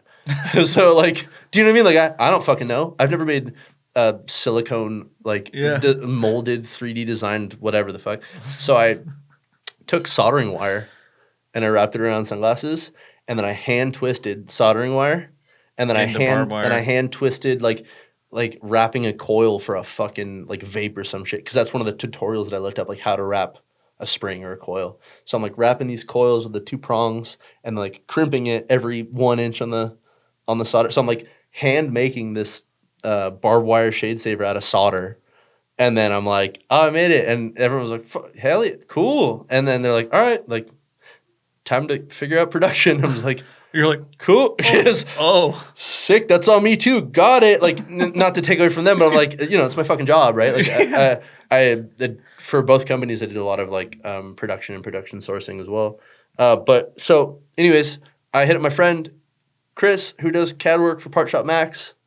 And I'm like, oh shit. I'm like, yo, dude, do you think you can like scan this or like, I don't know, recreate it? And he's just he's so talented and he's the fucking best and he's the best homie. And he's like, yeah, dude, I got you. And then like made a fucking CAD file, 3D. And then we like worked on developing like the functionality of the ends and how it slips over the sunglass ear and all this shit. And like sent me a file and I was like, hell yeah. And I went to go source some companies and they were having a tough time. And like, that's a world that I'm not super comfortable with. So I don't know who the fuck just which factory to reach out to. Yeah. And then I sent the file to Justin and Doug, and they have a bitch in 3D printer with like a solvent tank to rinse it off and everything. Like printed out a bunch of different lengths and like made some and like prototyped them. So we're like trying them on. So dude, that's so cool. It was just the coolest shit. So that's so cool. I for work got to just make cool ass shit. Like and like, a collective of ideas and like run with it. Hell yeah. And like same with the women's classes, like we all came to the plate with like specific styles that we liked or that he thought that would really work with the brand or whatever. And then like I'd extrapolate on that and then like I'd find some inspiration and then he'd have his database and we'd kind of like pull from that. And then like I'd take cues from this one. Oh, I want the lens to be recessed and overlaid in this way and blah, blah, blah. And like, same thing, like hand sketching I've never done that before, but like hand sketching 3D models. Like it was the 1980s designing a automotive part, like I'm using micrometers to measure shit and like, whoa. And like drawing all this stuff. And then, okay, here you go. And then he's got his team that does stuff and takes whatever ideas that we have, or I guess that would be a 2D model, right? If it were drawn like that. Mm-hmm. And then like 3D render it and then 3D print it and then go to production. And so like, it was just crazy. Like, yeah. It's pretty cool. And then you get to like, I think getting to see your stuff in the wild is pretty sick too. Trippy as fuck. Yeah. So like the most, like, again, I don't have a kid that I know of, but like it's the coolest, I think the closest to that, I thought they always called you Deadbeat Dillon. I thought that was like, who's they? Who's they? Who's saying this shit? I'll fucking find you. It's just me. It's me, Palmer. I say it. But more water, huh? Sounds good. But yeah, it's cool seeing my kids in the wild. It's trippy. Like again, imposter syndrome. In my head, I'm like, I played no role in all of this. None of it was me. Like you're part of a team that did cool shit. Like time and time again. I think that says something. It was cool. Yeah. I'm like the weird, like I view it like falling down a hill or a mountain and like just kind of like, or Plinko board. Hold on. Okay. Hear me out. Yeah, no. Plinko board, right? I'll let you cook. All right. Thanks. I appreciate it. I'm bad at cooking. But just like, it's this path that like isn't predetermined, right? Like whatever you believe in, like that's not what I'm not talking about that, but like I just keep falling into these right grooves with the right people doing the right thing. And maybe you're right. Maybe there aren't coincidences or it's repeated enough now that it's not a coincidence, but I'm just grateful to be falling down that fucking path and like doing all these cool things and meeting all these cool people and getting trusted in these ways. And it's just, and it's diverse too. Like it's just weird. Yeah. Like even now, like what do you mean weird? Like, well, like I did design work for, like, and I've worked on cars and I've worked on race teams and I've built this and blah, blah, blah, that. And like, I've been fucking around with cars since 2009 or whatever. Right. But like, I've never been a professional mechanic or, no, I guess that's not true. But like, my point is, ribbit. I went from designing for fucking 6 years plus and doing that for a profession to like TJ.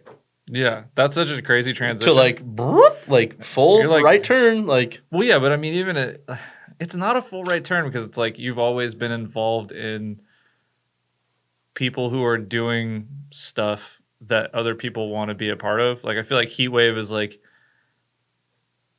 Heatwave making glasses is like I know Heatwave because they just are involved in a bunch of cool shit. Dude, Heatwave's Red Bull, in my opinion. Yeah, they're Heatwave's Red Bull. Like fucking Justin, great job. Doug, their good job, marketing, love you guys. Like their marketing is just like perfect. Well, It's flawless. Like their demographic is this, and their marketing is like there's no fucking over. Like the Venn diagram is just a circle. Boop. It's two circles it's just on two top circles. of each other. Are there two circles? No, it's just fucking one, baby. It looks like one. Yeah, but there's two because there has to be. Otherwise, it's not a Venn diagram. I'm with Sorry, you. that was no. I'm with you. that was really.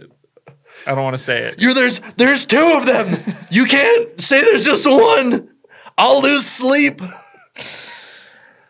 The tism is strong with us. The good joke, Dillon, but just technically, a Venn diagram is two circles. Yeah. Actually.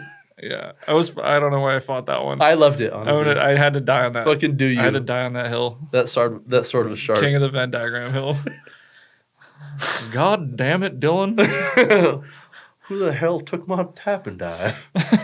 No, you're right though. Like, and Will is a great friend of ours, and he creatively helps a lot, and he does all their videography and filming and a lot of their social and stuff too. But like you did boots on the ground with Heatwave, right? Like yeah, that's like you being a personality. True. Like that's like it's not. I don't know. I feel like in every space you're still you doing you shit. It's true. I guess keep ending up in like different like places where people would like to be a part of it, and like you're kind of like you're just like falling into it, which is like crazy. It's like I guess all the people that are knocking on the door, it's like go away, but like you're just like whoa, I've fallen through the roof, and they're like, well, you can stay. Well, fuck, this guy's kind of big. I don't want to say no to him. We could kick him out or put him to work a little bit. Like, yeah, he does good work. I don't know. He do be kind of cool. I don't know what's going on, but is he cool or am I tripping? Yeah, is he cool or am I just scared and don't want to tell him that he is not cool? I don't know yet. We will find out. That's just you in the creative meeting. You're like, I think this would be really cool, and everyone's just like, yeah, definitely. I'd be like, that'd be cool, right? That'd be fucking sick, right? I think it would be really fucking cool. I feel strongly about this. I think we should do it. Like, you fire him. What was that? What's up? You thought it was fucking cool, huh? You thought it was fire? Is that what you said? You thought it was a fire idea? Yeah, that's right. I told you to fire him. Yeah, fire idea. Keep saying it. Hey, you want to have a meeting afterwards? Yeah. You and me out back. I have plans. Yeah, so we're going to make those. The thing that I talked about that's fire, we're going to make that. Yeah, it's cool. I like it. Hell yeah. I think people like Dab it. me up. Yeah. That's right. Cool. So that's how That's every job interaction I've ever had. Fuck, I really got to figure this out. But somehow it's working. I don't know. He's like a dude wearing a black t-shirt going into a concert. Like, is he a security guard? I don't know. I'm just going to let him do what he's doing. Story of my life. He's wearing high vis. Is he supposed to be here? Yeah. Keep moving. Oh, yeah, he knows what he's doing. That's him. He's the guy for it. No, I'm really lucky to end up in a. What were you say? Sorry. Well, like for the TJ thing, like you're like an on-camera personality, but you're also helping build like SEMA cars. Fair. Like you've been a part of like. I forget that. Yeah. Did we go car in, car out, car in, car out, car in, that fast. Car out? Well, I mean, fucking. There's only a few of us, or there's me and then Calvin. And then TJ, like yeah. In all honesty, I don't watch like vlogs and shit, so like I don't know what's going on there. I don't know either. Yeah, I didn't know. You're just on one. Dude, when I first met him, I met him at Hot Pit. Like we were competing. Ian and I were on a team with Daniel, and then helping other friends. Right? Like it's for me, it's still drifting. Like I like your shit's down. Let's fix it. Like I want an even battle. Yeah, a good win. You've done that for me a few times. Oh, and I'll do it again. Like, yeah, it was like pouring rain, and you're just snowing, bitch. It was snowing. I want everyone to know this. It was snowing. It was snowing. It was in Riverside. It was really weird. Oh yeah, Riverside. Yeah, Riverside. Was it snowing? Pouring rain. Yeah, it was pouring rain at Riverside. That was yeah. But like he's like oh, I think your axle bolts are loose. Like just fucking climbs under my car. He's like they're tight now, and I'm like, hey, drivers got to keep dry, baby. I was wearing Carhartt, so I have to do Carhartt things, or else I have to take this shit You were off. head to toe, dude. And who stayed dry? Yeah, your boy. Call. Yeah. No, I love, like, for me, I will take this tangent because, like, for me, drifting, like. Yeah, let's talk about nice guy shit. You fixed my car 3 times, and which was weird for me because I like never used to take help at the track. Like unless I would go up to people and be like, hey, I don't know what I'm doing. Yeah. But like once I was sufficient enough, like I didn't ask people. Like I just like. I'm the same. I feel that. You but I'm also aggressive about Bossard. it. Yeah. Bossard just came over and just crew chiefed my car. Yeah. One time, and I was like, who the fuck is this guy? Like Heads, Laura brought him hands, over. Move that. Yeah. Yeah, and he's like, oh, we're gonna do this, we're gonna do that. I was like, should we try this? He's like, good idea. Let's roll with that. Fucking. I was like, yeah. I was like, who is this guy? Like, I've never met him before in my life, and he just spent like 4 hours helping me with like all this like crazy. Like it was a really complicated story, but like it ended up was like problem after problem after problem, and then worked, and then it was all good. Yeah, and I was like. I like this guy. Yeah. Oh, dude, Jake's a genius. And he's incredibly, like, yeah, I fucking love him to death. But, like, I think a great person to talk about as well because Jake is or embodies that same mentality, right? Yeah. As do you do, as do I do. It's like, for me, drifting is just this community, this camaraderie, right? So it's like, if you're an event and, like, you know, I don't want to fucking stolen valor this or like say like a down soldier because it's like it's definitely not that. But like that same mentality, it's like, dude, I'm here to do this with my friends, and if my friends can't do it with me, like I don't want to just do it. So like I'm gonna make sure that we all can fucking do it together. And like fucking Matteo, Cerrone, Donna, you know, like Julian, that whole fucking group, everyone, all the friends that we have as like parts of these overlapping groups are all like that. So me being at these events, like I like to be there because I'm there with my friends. And especially if I'm not driving, I'm not going to sit there with my dick in my hand. Like, I'm going to fucking be useful. Like, let's get that shit handled. Especially, like, yeah, I don't know. I like busting that shit out for my friends. Yeah, you, was it like the Feezer event? I don't know. It was like the first one. Yeah, the one in Medford. When my fucking SLR, like, dowel just fell out of the fucking just came control arm. And I was like, that's cool. And you're like, I'll weld it up for you. And I was like, okay. Yeah. Like, I didn't have an option. Like, you welded it up. And then I was like, I'll take you on some passenger laps, dude. It'll be sick. Thanks for fixing or helping me, like, with my car. Absolutely fucking hucked the car into Affinity, like, Medford, like, kart track and dropped, like, the inner front wheel on the, like, brake in the cement and just imploded I think it was the same arm. Yeah. But no, something else failed.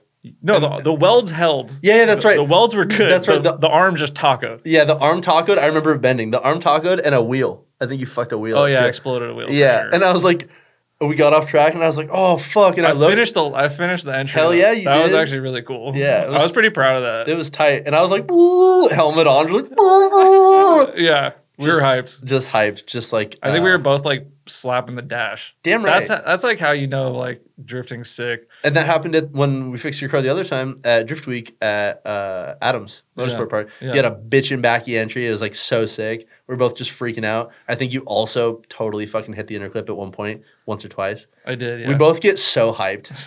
When you're like, we fixed that shit. I'm going to get my boy a ride along. Yeah. Let's show him what's up. Yeah, I'm going to break it. Yeah. And they're like, cool, I'll fix it again. But no, I don't know. I think that's a quality I gave you some I've given you shit fucking passenger laps like every time.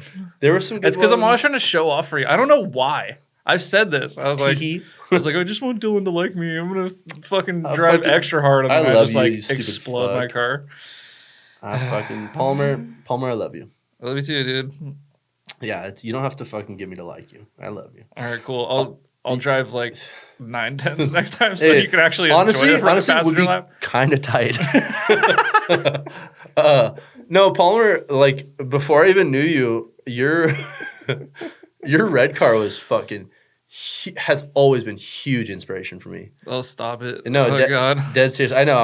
You want to make me awkward, bitch? Your turn. No, okay. So I like to think that I kind of tend to be self-proclaimed flame god. Like I enjoy putting flames on everything. I like doing fucking sleeve graphics, car art, whatever the fuck, right? Like I love flames.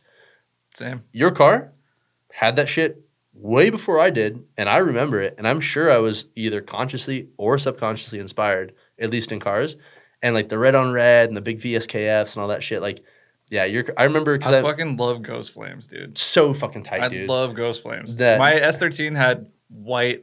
I had my S13 was like rattle can, like semi gloss. Well, it was gloss at one point, white, and then I did white like gloss vinyl flames over it. And like Julian was my teammate. Julian was like, dude, what are you doing? This is gonna look so ugly. And he was like, actually, it kind of works. Yeah, damn fucking right, Julian. Yeah. As I say that up to him.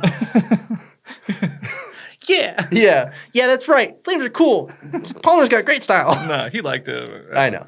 But yeah, that's why the E36 had red on red. I did the great, like, those flames were actually a throwaway from my teammate Luke Wright's car. Sick. So like those are Michael Bigland's D Magic. Oh, tight. Flames that he drew for our other teammate Luke's car. That's sick. And they were just like throwaway. Like they didn't make it on the car. And I needed graphics, and Michael was like, oh yeah, he's like, oh yeah, I'll hook you up with these, like, you know. Oh like, my God. And like I took him into Illustrator and I did like the color and the gradient and like the fucking stroke. I fucking love it. I love it because I was pretty proud of it. That's so it's like I think a lot of things to take away from this 18-hour podcast that we have now. Don't tell us. I don't want to know. I don't want to know either.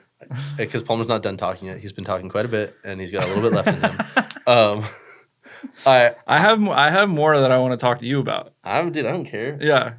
Stop checking the time. You know how long it's been now. Probably. Yeah, don't tell me. I won't. I got time, dog. Let me just make sure my dad's not dead or something. Cool. How dare you check your phone? We good, dude. It's only been like an hour and a half. I know it hasn't. I've done enough of it. So like that, if there's one thing to take away, I've been sweating for a while, dude. I'm gonna lose a few pounds. I'm down. This podcast. Welcome to the Goodest sauna. Fuck that. You should though. Sweat people out. Yeah. Honestly, kind of like that. That's a good idea. Yeah. Good thing I said it. That's something I like, right? So that's your own. So you fell into a situation, right? That like kind of organically worked out for you, and then you kind of like tailored it and made it your own. So like I love that, and I think things like that, it just shows, right? My favorite version of my car, the white one that I got from Nick back in the day, was like I didn't want to ride his coattails, so I totally painted I wanted it to be totally different. So like I painted the green and black flames on the hood, and then I made like the little JZX grill, and then like one day I fucking felt like a dumb stupid hick and got a checkered see-through vinyl to put on the back window, and then like my side skirts fell off, so my friend Daniel gave me his orange side skirts. Shouldn't work, should look like shit, but like coolest the car's ever looked in my opinion, because someone like gave me their leftover shit and I made it work. Yeah. So it's like case in point, back to your car, like I think that's the coolest shit. Yeah. It's you and your friend, like it's a portion of you and your friends working together in some way that he was just like, man, fuck it, here you go. And you're like, all right, cool, I'm gonna make this work. And like I don't know, I love that. It's kind of like creative problem solving. Yeah. It like comes from being broke and like still wanting cool shit. That's cool. Like, I'm gonna make it work. Yeah, I had a low mount wing on my S13, and like I Blick Motorsports was like a Subaru shop, and they did like time attack Subarus, and like they just had some like wing they took off a customer's car, and they're like, "You want it?" It was like some carbon fiber deck, you know. Yeah. But it was really narrow, and I was like, yeah, I'll make it work. Yeah. And I like made some weird ass brackets to like have it be low mount, and then I was like, this looks sick, and like a lot of people like were like, damn, that's really cool. What wing is that? And I'm like, I don't even know what car it's from. Like, yeah, I couldn't tell you, and I'm not gatekeeping. I just don't know. I just don't know. I made mounts, and it's it's a carbon fiber deck. Like Arthur, fixed and welded. Same shit. His rear wing. What the fuck? You know, like, and I think it was from like. I've been gatekeeping the wing on my M3 though. Yeah. Which one do you have now? It's been on there forever. Oh, the step one, kind of, right? Yeah. I know which one it is. Yeah, the factory-esque looking one.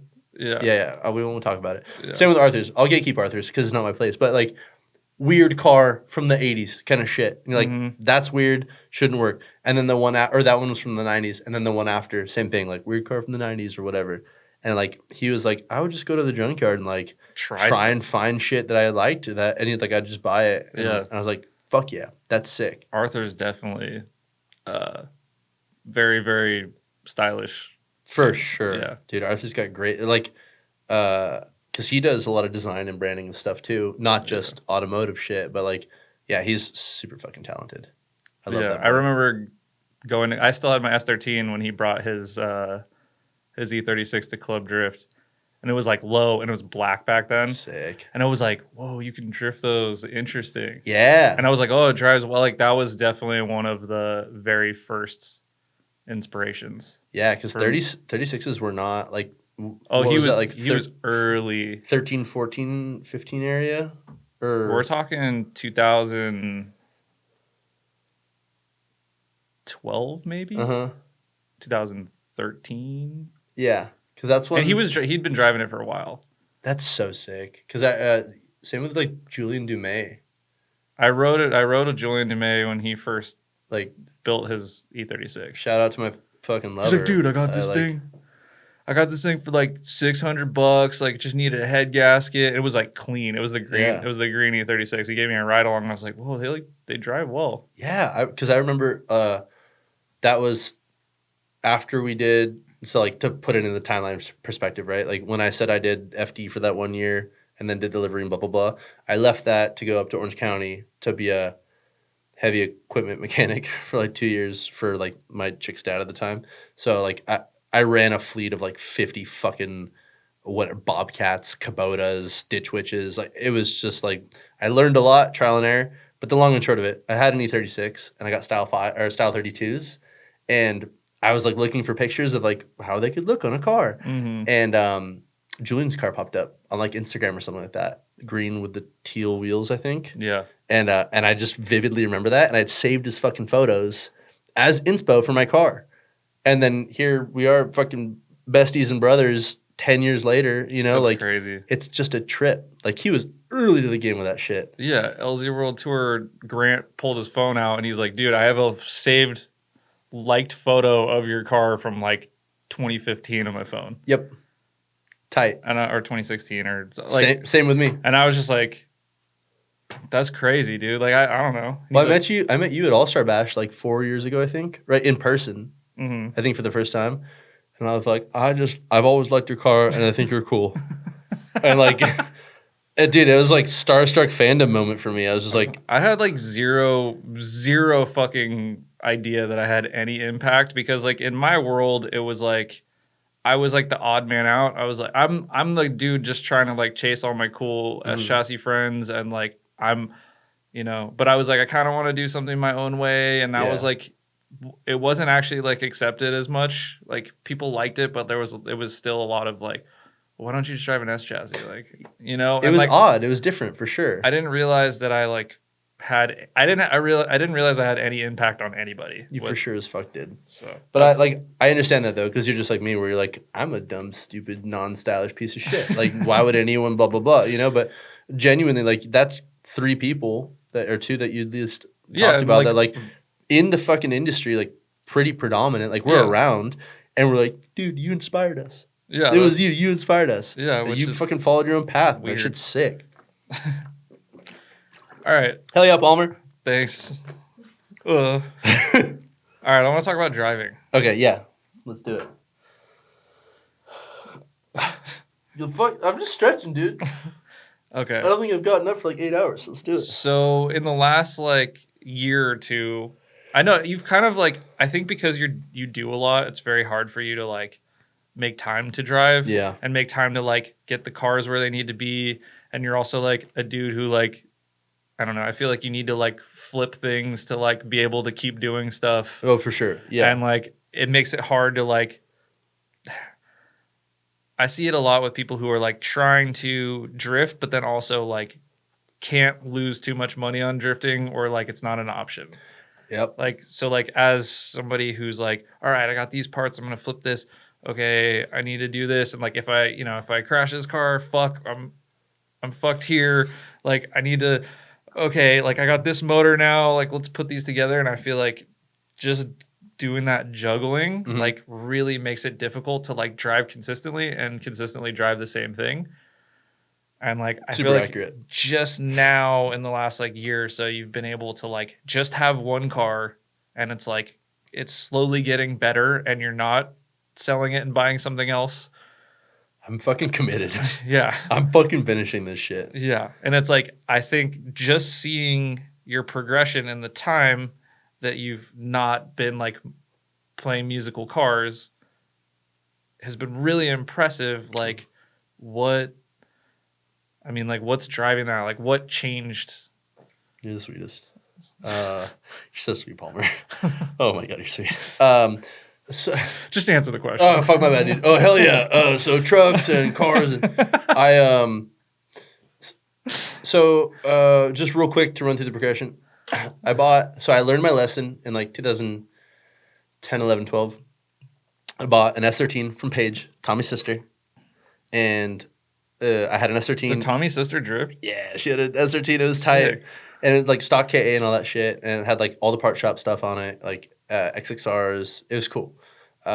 Sub period, correct? Yeah. I was like, I'll show you pictures later. But like, they're pretty tight. So I drove it to an event. Like we were just like camping. Like it was my daily driver. Popped the motor. And then I just spent like 2 years fucking with an SR. Trying to build it. Someone's selling me a bunk one. Someone's selling me bad parts. I just got fucked. So I'm like, fuck SRs, dude. Fuck them. I don't feel that way now. I enjoy them now. But like, I'm tainted. My view on them. When you're like a kid and like shit's expensive and like you don't really, you're not building race motors, like SRs can be a challenge. Yeah. I definitely like, I was thrown into the fire with that one. Yeah, you could probably rebuild a small block 350, but yeah, I could turn like, the fucking screw on a carb, okay? Yeah, but like rebuilding an SR and like doing all that stuff and like having it be mechanically perfect, which they kind of need. Yeah, it was just I was misdirected. I was kind of fucked over, and I was also young and inexperienced. So it's just this. Are we still talking about SRs? Life. There's the clip right there. Casting couch. So I got taken advantage of. Okay. So yeah, it's like that happened, and then I sold the car to Ryan literal for like a few grand, and it was like head rod knock, and I was like, just fuck this thing, like living in my grandma's house, like couldn't do it. Yeah. So like that was that. So like it was the E30. There's a few other. I've owned like 50 something cars for sure, if not more now. But like drift cars wise, it was like the E30, sold it, the SR S13, sold it, and then like hiatus for a while. And then like I got an E36. That's when I was looking at Julian's car because his wheels were cool. Mm-hmm. Sold it, moved back down south, got another E30. Hell fucking yeah. But it's like they're just not the best for drifting and like and I was just like kind of shifting through. I don't know, but trying to keep it short. Getting back into drifting, I owe that to Tommy and Super D. 2018? There was two. There was 16 and 18. When Naoki came. He came to both. Fuck, I'm stupid. Were there 3? It was a 2-day, all-day, 24-hour Yeah, that was at both AVS. of them. So 2016 was just Naoki. Uh-huh. And then 2018 was Naoki, Nishio, and Miki. I think it was 2018. Yeah. I'm pretty sure. Because that's when like Circuit Spirit started up again and all that. Yeah. And like, Yeah, so I think that was 18. I think it was 2018. Yeah. Because Tommy had his gold drop top. He reshelled his car and all that stuff. But oh yeah. Yeah, he was like, just come on up. Like I was kind of dabbling, getting back into it. And then we went back up and I was like, oh fuck, this is it. Like I love it again. Because like I was working on like machinery and cars and stuff like for a living. So I lied to you. I guess I was a trade mechanic in some way or another. But like I'm not ASE certified, But yeah, are you forklift certified? Fucking damn right. That's how I got my girlfriend. I showed her the card and she's like, "Oh, that's her fainting." Oh shit! Yeah, damn right. That's what OSHA's short for is oh shit. Oh shit. That was tight. That was so dumb. No, that was sick. Take dude. it out. No, don't Take listen. it out. Palmer, don't listen to yourself. All right, keep going. So I was like, fuck, I love this again. So I shifted my whole approach to like not trying to overbuild a car. Mhm. So I built. It's gonna happen. What again. about that event taught you? Like, was it just seeing all these like kind of more simple builds Dude. doing silly shit? Yep, that ripper drivers and just like having fun. So it's like, you know, like I went through that like FD phase and like the high competitive phase, and then like, you know, mechanical work for a living, and then I was like all burnt out, and then like life, relationship, whatever the fuck it was, right? And then drifting just like kind of took this like downturn for me that I wasn't like as invested in it, and like I didn't love it as much. But then again, just seeing like simple builds, hard ass, aggressive, close fucking sick driving, which we had not seen a ton of in the States yet. Like even with FD, like when people got a few feet from each other, you'd be like, fuck, you know? Yeah. And now I'm like, if you're not scrubbing paint, not denting, but if you're not scrubbing paint off a fucking door, I don't want to watch it. I'm tired of it. Yeah, Get fucking closer. This is stupid. You're wheel-to-wheel racing. Go away. Yeah. So that's how I feel now. And Yeah. like I know I'm being over-exaggerating or I'm over-exaggerating all that, but like it was crazy to see that shit. And then Tommy was like, I don't know, yeah, like because he was starting to work for Part Shop, I think, but he's like, it was cool to see them all have modified factory bushing lower control arms. So there's some give when they touch each other. You know, like it was just like it was a really cool, fun party that I got to enjoy with my closest fucking friends. And so yeah, that just like spiced it up again. I was like, oh, I love this. So I got an E36 4-door and like, dude, coilovers, drift event. Tires, drift event. Shitty knuckles, drift event. Like an event, a mod. An event, a mod. And like I was just going slow. And I was like relearning cars, relearning drifting, like, and it was just way more fun. And like trying to drive better and like just focusing on events. And then I came into a cool situation where Nick was going to sell his car. What's his name? Sir Nick? I forget his last name. Nick. Anyways, he had the super bitchin' white E36. That was like Micah Diaz's teammate with like the black, red, white gradient. Big old fucking Doncaster wheels too. Like super sick. 1J swapped. Won like a bunch of Pro-Am events and has got his FD license with it. The thing was awesome, but it was totally just like turned into a pile. But had the opportunity to buy that. I think I bought it for like $7,000. 1JZ M3, 2020-ish, like right pre or like the beginning of COVID kind of thing. Yeah. So It is the magic combo. yeah. Oh, Yeah. Dude, fuck everything else. Like I really enjoy a lot of other cars. Lately, I've been like, dude, I kind of want an S chassis. You know, like you start thinking about all these things. But I got it, super cheap. I had to put a bunch of time, effort, and money into it. Like nothing crazy, but like I owe so much of what we're talking about to that car. And the reason I do, I got a trailer, I got a truck. Those are game changers. Yeah. I'm still a huge advocate of like, if that's all you can do is make something like a 350Z, they're great. If you can get one, do the right modifications to it and drive to the track and kind of keep it mid-track and like not fuck your shit up, go for it. If that's all you can do, I love it. If you can afford to get a truck and trailer, fuck yeah, do it. Yep. That's when your skill starts to really excel, in my opinion, because you can afford to kind of push your luck a little bit, push your car, push the edges of the track, closer to cars, break your shit a little bit or kind of wad it. And and so I got Nick's car and I put 75 days on that car in like a year and a half. Like it was pretty fucking wild. I had a lot of cool opportunities to go drive, whether it be with people, for people, this and that.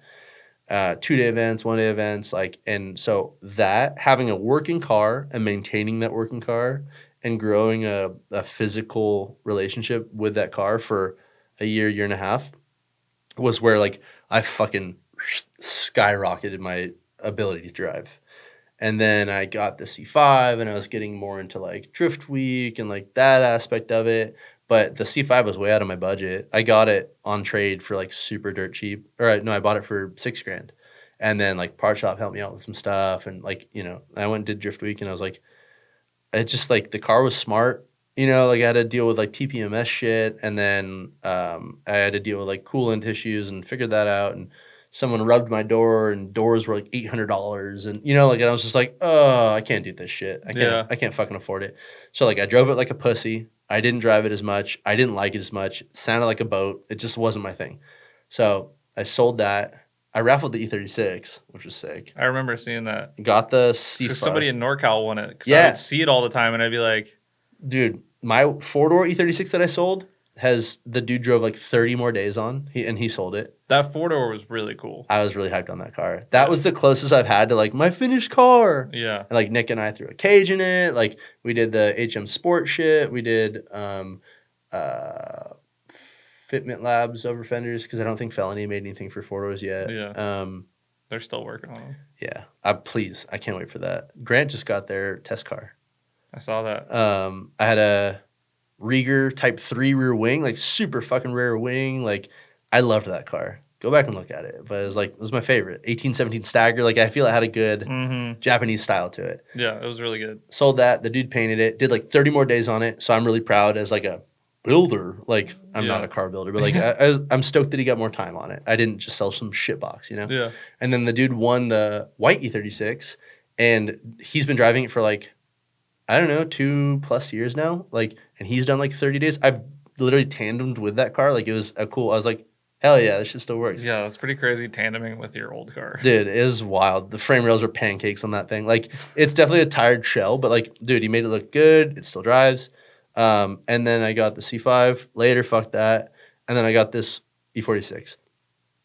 The C46 I got for Screaming Deal. I've had a lot of issues and I've had to put quite a bit of money into it. But I'm like, I have a vision for it and I want to fucking see that shit through, damn it. Yeah. Don't sell this one. Yeah. So like aesthetically, I want to see it through. I want to finish it. But then like mechanically as like a working car, I think my like hill to die on, like you're saying, is like if you just maintain something enough to have it be reliable and go get fucking seat time. The first person to ever say that shit to me was like that whole group of friends, and Matt was like, yeah, fuck that noise. Don't do that. Seat time. Pay for seat time. Get a car that kind of works or works, whatever, right? Like, get a good car, seat time. That's the biggest investment. So, like, I was told that. I had a cheat code in 2010. Yeah. You know, like, someone Same. said that to me a long time ago. Same. So, it's low like... power, lots of laps. Dude, go look at literally, like, any of our friends that have the lower horsepower cars, because they're all kind of creeping up now, but, like, Julian's car, the 350 with, like, a 4 whatever diff he has. Yeah. That... What? 4.3 secret sauce. Yeah, don't tell anybody. It's a high ratio. Short. Dude, yeah, he goes through all his fucking gears.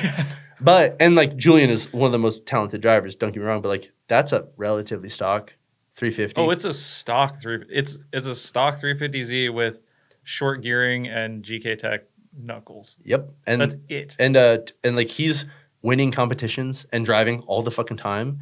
And I hate to say this, but like not because of who it is, but because what it is, a Z again, dude. Like a TJ's car, that 370Z. Ooh, dude, we've podiumed like fucking 5 times with that car. That car's been driven like 100 fucking days, and it just goes. And that's why he's grown so much as a driver, excluding my involvement. Like, get your car working right, go fucking drive it. That's the jam. So, I guess to answer your question, I think like that's how I feel about that. And like, why am I sticking with the C46? Because I'm tired of bouncing around and jumping around. Yeah. And like, it's showing, like, because you're just driving the same thing, and like you're getting to drive more. And like when you do that, it's more fun, dude. Yeah. We do this to like, of course, we want our shit to look sick. It's a representation of ourselves. It's an expression. That's half the battle for drifting, is like showing up and showing out with what you've created. But like, dude, driving. That's why we want to do this, is to drive. So it's like, the way to do Don't that lose sight of that is to do what we're talking about, is to get a car that works, make sure it continues to work, and just drive that car. Drive. Yeah. Yeah. Hell yeah. Yeah. What other fucking questions you got? Man, I don't know. You've made me talk about myself a lot. Yeah. How's it feel? Fucking weird. Yeah. But I'm really grateful. It's really cool, and I love doing this with you. But it's odd. I feel like I have a lot of it pent up because like I don't and I haven't. Yeah. So now that you're like, it feels like that. You're like forcing a platform. Yeah. So now I'm like, ugh! You're like, and I did this and I did this. Oh, I don't want to talk about it. Yeah. And now I won't talk to anybody about anything for like a year straight. You'll be like, hey, if you ever want to know about me, just listen to this. I'm not Dude, gonna I'm just gonna, here's my resume, dude. Just here. I don't want to fucking talk about it. Yeah, whatever. What's the future look like for you? What do you? Well, drifting wise, I'm gonna fucking finish this car. My goal is like 550 horsepower, dog box, M3 rear end. Keep it like simple. Obviously, dog box and a built JZ like sound less simple, but like on paper. That wasn't the audience. That was the. I'm so sorry. Sorry, Laura. I'm so happy I'm not wearing the headphones. I know.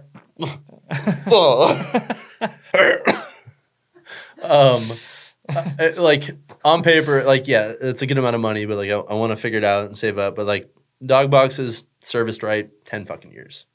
M3 rear end, sub 700 horsepower, fucking forever. Eternity, yeah. Same shit. 1J, dude, if that 1J isn't popped in the last car after the past 4 years of fucking abuse, treat him right, eternal. Sure, you'll lose compressor. Like same thing with like a dry sumped LS. Like JZ, dry sump LS, they'll just like slowly lose horsepower over like 10 years.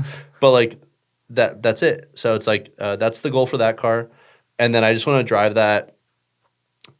Fuck man, everything that I can. Like so with TJ, anything that he does, like you know, to fund drifting, I'm going to do those things. I also like enjoy it. So it's like you know.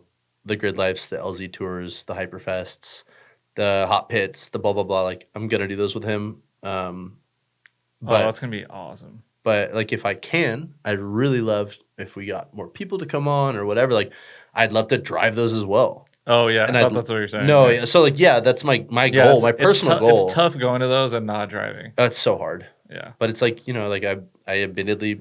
I work my fucking ass off, but I make a good living. Like it's a cool job, but it's like, dude, I fucking want to drive. I want to fucking drive more than anything. Yeah. Like I love creating things. I love designing shit and I love driving. And like, those are my passions. So Same. It's like, if I can continue to do that in some way and like drive more and create more, maybe brand for myself more, like make I have a little fucking thing in the works that you and I talked about. Like that's what I really want to do is like, I want to focus on that and like I just want to create this nice little pocket for myself and those around me to like go do the things that we want to do when we want to do them and you know feel like I still got food on the table and rent's still good and like if you have a part that broke like replace the part, it's all good. Your friend broke a part, got you baby, smack on the ass, like don't worry about it, I got you. It's shit's shipped to your house. Like that's where I'd like to be, and so that's like my goal for the next I don't know, year or two is like I've really spent a lot of time focusing on other people, and I'm not ashamed of that by any means, but I keep getting told that I'm allowed to focus on myself a little bit. So I'm gonna take that one and run with it and kind of like I want to drive more, I want to create more stuff, and I want to be financially secure, and that's like that's it. That's it. Spend time with my friends, my loved ones, my girlfriend, my family. You know, like that old shit. But like, whatever. I don't have to say that shit.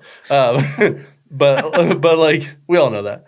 Yeah. But like, that's the goal, you know. So if I can do whatever I can do to stay healthy and happy and drive as much as I can and create, I just fucking love creating. Anyway, that's why like I still feel pretty fulfilled with what I do now. Is like. I like the people I do it with and I like what I do. But like things are still being created and there's still like taste and style thrown into it. And like I still have an image that I get to present to the world. So yeah, I guess it doesn't matter if it's like apparel or cars or trucks or fucking something. Yeah. It's like here I whatever it is, like we did this. This is a representation of us. We have created this. I have created this. Like sorry. So like that's I think the most important. I feel like for me is like creating. So if I can do that, make a good living doing it, and drive my fucking ass off. I don't know if I want to compete. I don't think I have like intentions to do that. Really, maybe at some point to like get an accolade and be like, all right, throw that shit. Damn, look at all these trophies. These are Palmer's. He has a bunch of trophies over here you can't see. Yeah. They're out of shot for a reason. Karate, little league softball, drifting. But yeah, I got a mean underhand, you know. Yeah.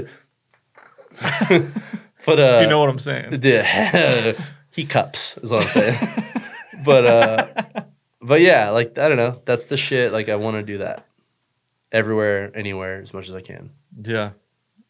I can relate. I want to make people laugh too. I fucking love that. Yeah. I think it's very clear that you and I thoroughly enjoy making people laugh. It sucks because I want to make people laugh and you're way better at it Shut than the me. fuck up. Shut up. Shut up. Yeah, that's what I thought. Okay. You're good at it, dude. It's just like it takes two to tango, you know? Yeah. You can't just go sit and yell at your blankie that you've hung up. Took me the You're waiting for that. whole podcast. You're waiting for that. He hung a blanket up. I did. I'm trying to make the sound. Little banky. Trying to make the sound good. Little banky. Put your banky up. No, you're great at it, dude. And like, fuck you. Thank you. This podcast is super sick. I'm like really proud of you for doing it. It's really awesome. Thanks for not flaking on me finally. Yeah, it only took 2 years. Yeah, Year and a maybe half. more. Shut the fuck up. Maybe more. Dude, I devoted my Sunday to this. You did actually. And I'm really happy to do it. Yeah, I'm really grateful to be here. Yeah, I'm happy you dedicated some time. Huh? Am I sweaty? No, I mean, Is the camo hide it? not really. Oh, yeah, the it's camo hides it. tight. Yeah. I did that on purpose. Yeah. Is my hat. You can see through the hat sometimes. No, We good? I think you're good. Cool. Keep that shit lower than 1080p and we good. Yeah, it's 1080. Yeah. It's not 4K though. Oh, thank God. They'd see the sweat go pooing out of my pore. It's just only zoomed in on your face this whole time. Just the eyes like this and just like a Kubrick movie or something. Yeah, like that. I hope that painted a picture. It did. Good. Uh, Yeah, well, you got anything else for me? Did I talk No. enough? yeah. Fuck, I'm sorry. Yeah, definitely. God. I'm sure there's fucking way more. How long was Mattio's? I don't know. We took a lot of smoke breaks. Though. Oh, okay, he doesn't cool. smoke cigarettes though. Yeah. Definitely doesn't smoke cigarettes. He doesn't smoke cigarettes like I do drink alcohol. Yeah, exactly. All right, yeah. You've been sober forever. Yeah, literally. You've never touched anything. Literally forever. That's crazy. I think I'm like, That's like I think it's like an unfair advantage. really. Yeah, it's wild. Like, it's wild, dude. Like, I don't care. Anyone do whatever you want. Like, it's not like I didn't drink and then get sober, or like I don't think anyone's better than anyone for doing it or whatever. But like, I've never done it. I've been lucky to have good friends that don't do it as well from like a really young age. And it just like And you've had friends that don't like pressure you at the wrong times, Yeah. or right times, or I've been super lucky, and like I've also like I'm just a fucking weirdo. So like we'd go to a party and I'd never be like, oh fuck, dude, I need to get loaded real quick, or like and you know like even my vernacular is like shit. Like, dude, I am getting loaded. I am an alcoholic for sure. Like I'm just a square when it hello, comes to fellow children. What's up, fellow kids? Like the Steve Buscemi me. Yeah, I love that one. I am totally drinking as well. But like I don't know. Just like I socially felt comfortable and like just like blended in, I guess. Yeah, I think it works well. For And you. so like it just ended up, you know, like I've definitely had my, as we talked about earlier, my 4 a.m. fucking blown out of your fucking mind business conversations. Like yeah, they still exist, but like but yeah, you're just on the receiving end. I'm like, yeah, okay, no, that probably will work. I don't know. I think. Yeah, Fuck. Bitcoin, and then we'll turn it into a laundromat. Not money laundering, but it's a Bitcoin laundromat. If you know what I'm saying. It's actually you pay for the laundry with the Bitcoin. I think this is going somewhere. Yeah. But I like A money laundering mat. The IRS is like, yo, hey, we figured your shit out. How? How'd you figure it out? You put money laundering, Matt. It wasn't any different than money laundering. What? That could mean anything. Yeah, hearsay. They're like, that's not even what that means. I never have, never will. But I will say, from being sober all my fucking life, that like, dude, it's like, I don't know, like, yeah, I have days where I'm not productive or that I have procrastination issues or whatever, but like, I don't know, I've never had a hangover. I've never had anything like hinder me from doing that. And so, yeah, I think I'm totally grateful that I haven't, because it's like this fucking unspoken cheat code kind of shit. Yeah, I think it's pretty uncommon. Yeah. It's very uncommon, especially like never.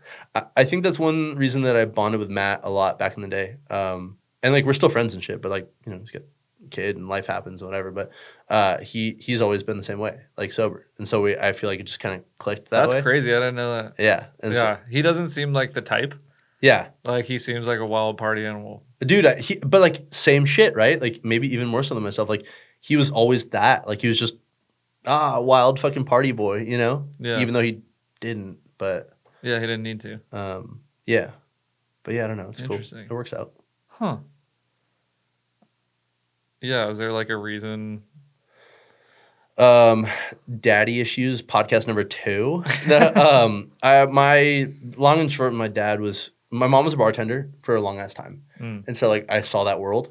And then my dad definitely was a little bit of an alcoholic when I was younger. So he just kind of had some drinking issues and DUIs and I just saw that. And I feel like when I was a kid, I got a lot of like false promises and like things that I didn't like out of a father, that looking back, I can say that, but I didn't know then. I was just like, this doesn't feel good, you know? Yeah. Or maybe things to my mom or things like nothing bad, but like bad enough for a kid. But so I didn't like that. And like my dad's side of the family, that's kind of a commonality between them.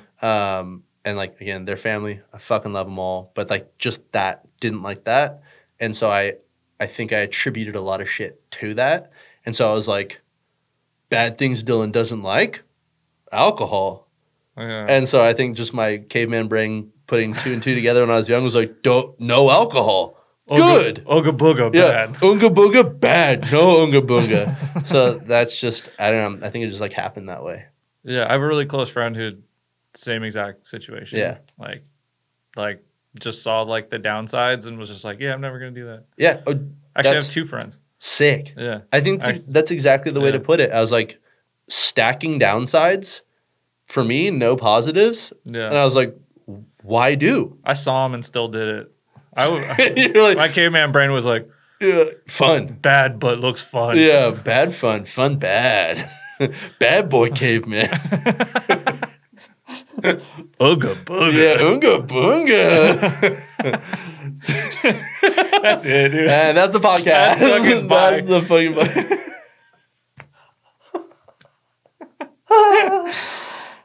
We're fried. We're so fried. We're just going to end it on caveman speak. Down. Yeah. Whatever you want to do, I'm down. I don't care. Yeah. All right. I think we're good. All right. I think we got it all. All right. Well, there's like a lot more. We're just complex dudes, you know? Yeah. Guys are complex We don't too. seem... the face she just Lord made. did this. Ooh. Yeah, you're right. If ooh was a face, that's what she made. We don't seem what? We don't seem like we'd be complex. Fuck, right? Like, Look if at you were me. judging a book by its cover, you'd be like, look at these fucking idiots. You'd be like this. Stud. Sorry, I mean dumb.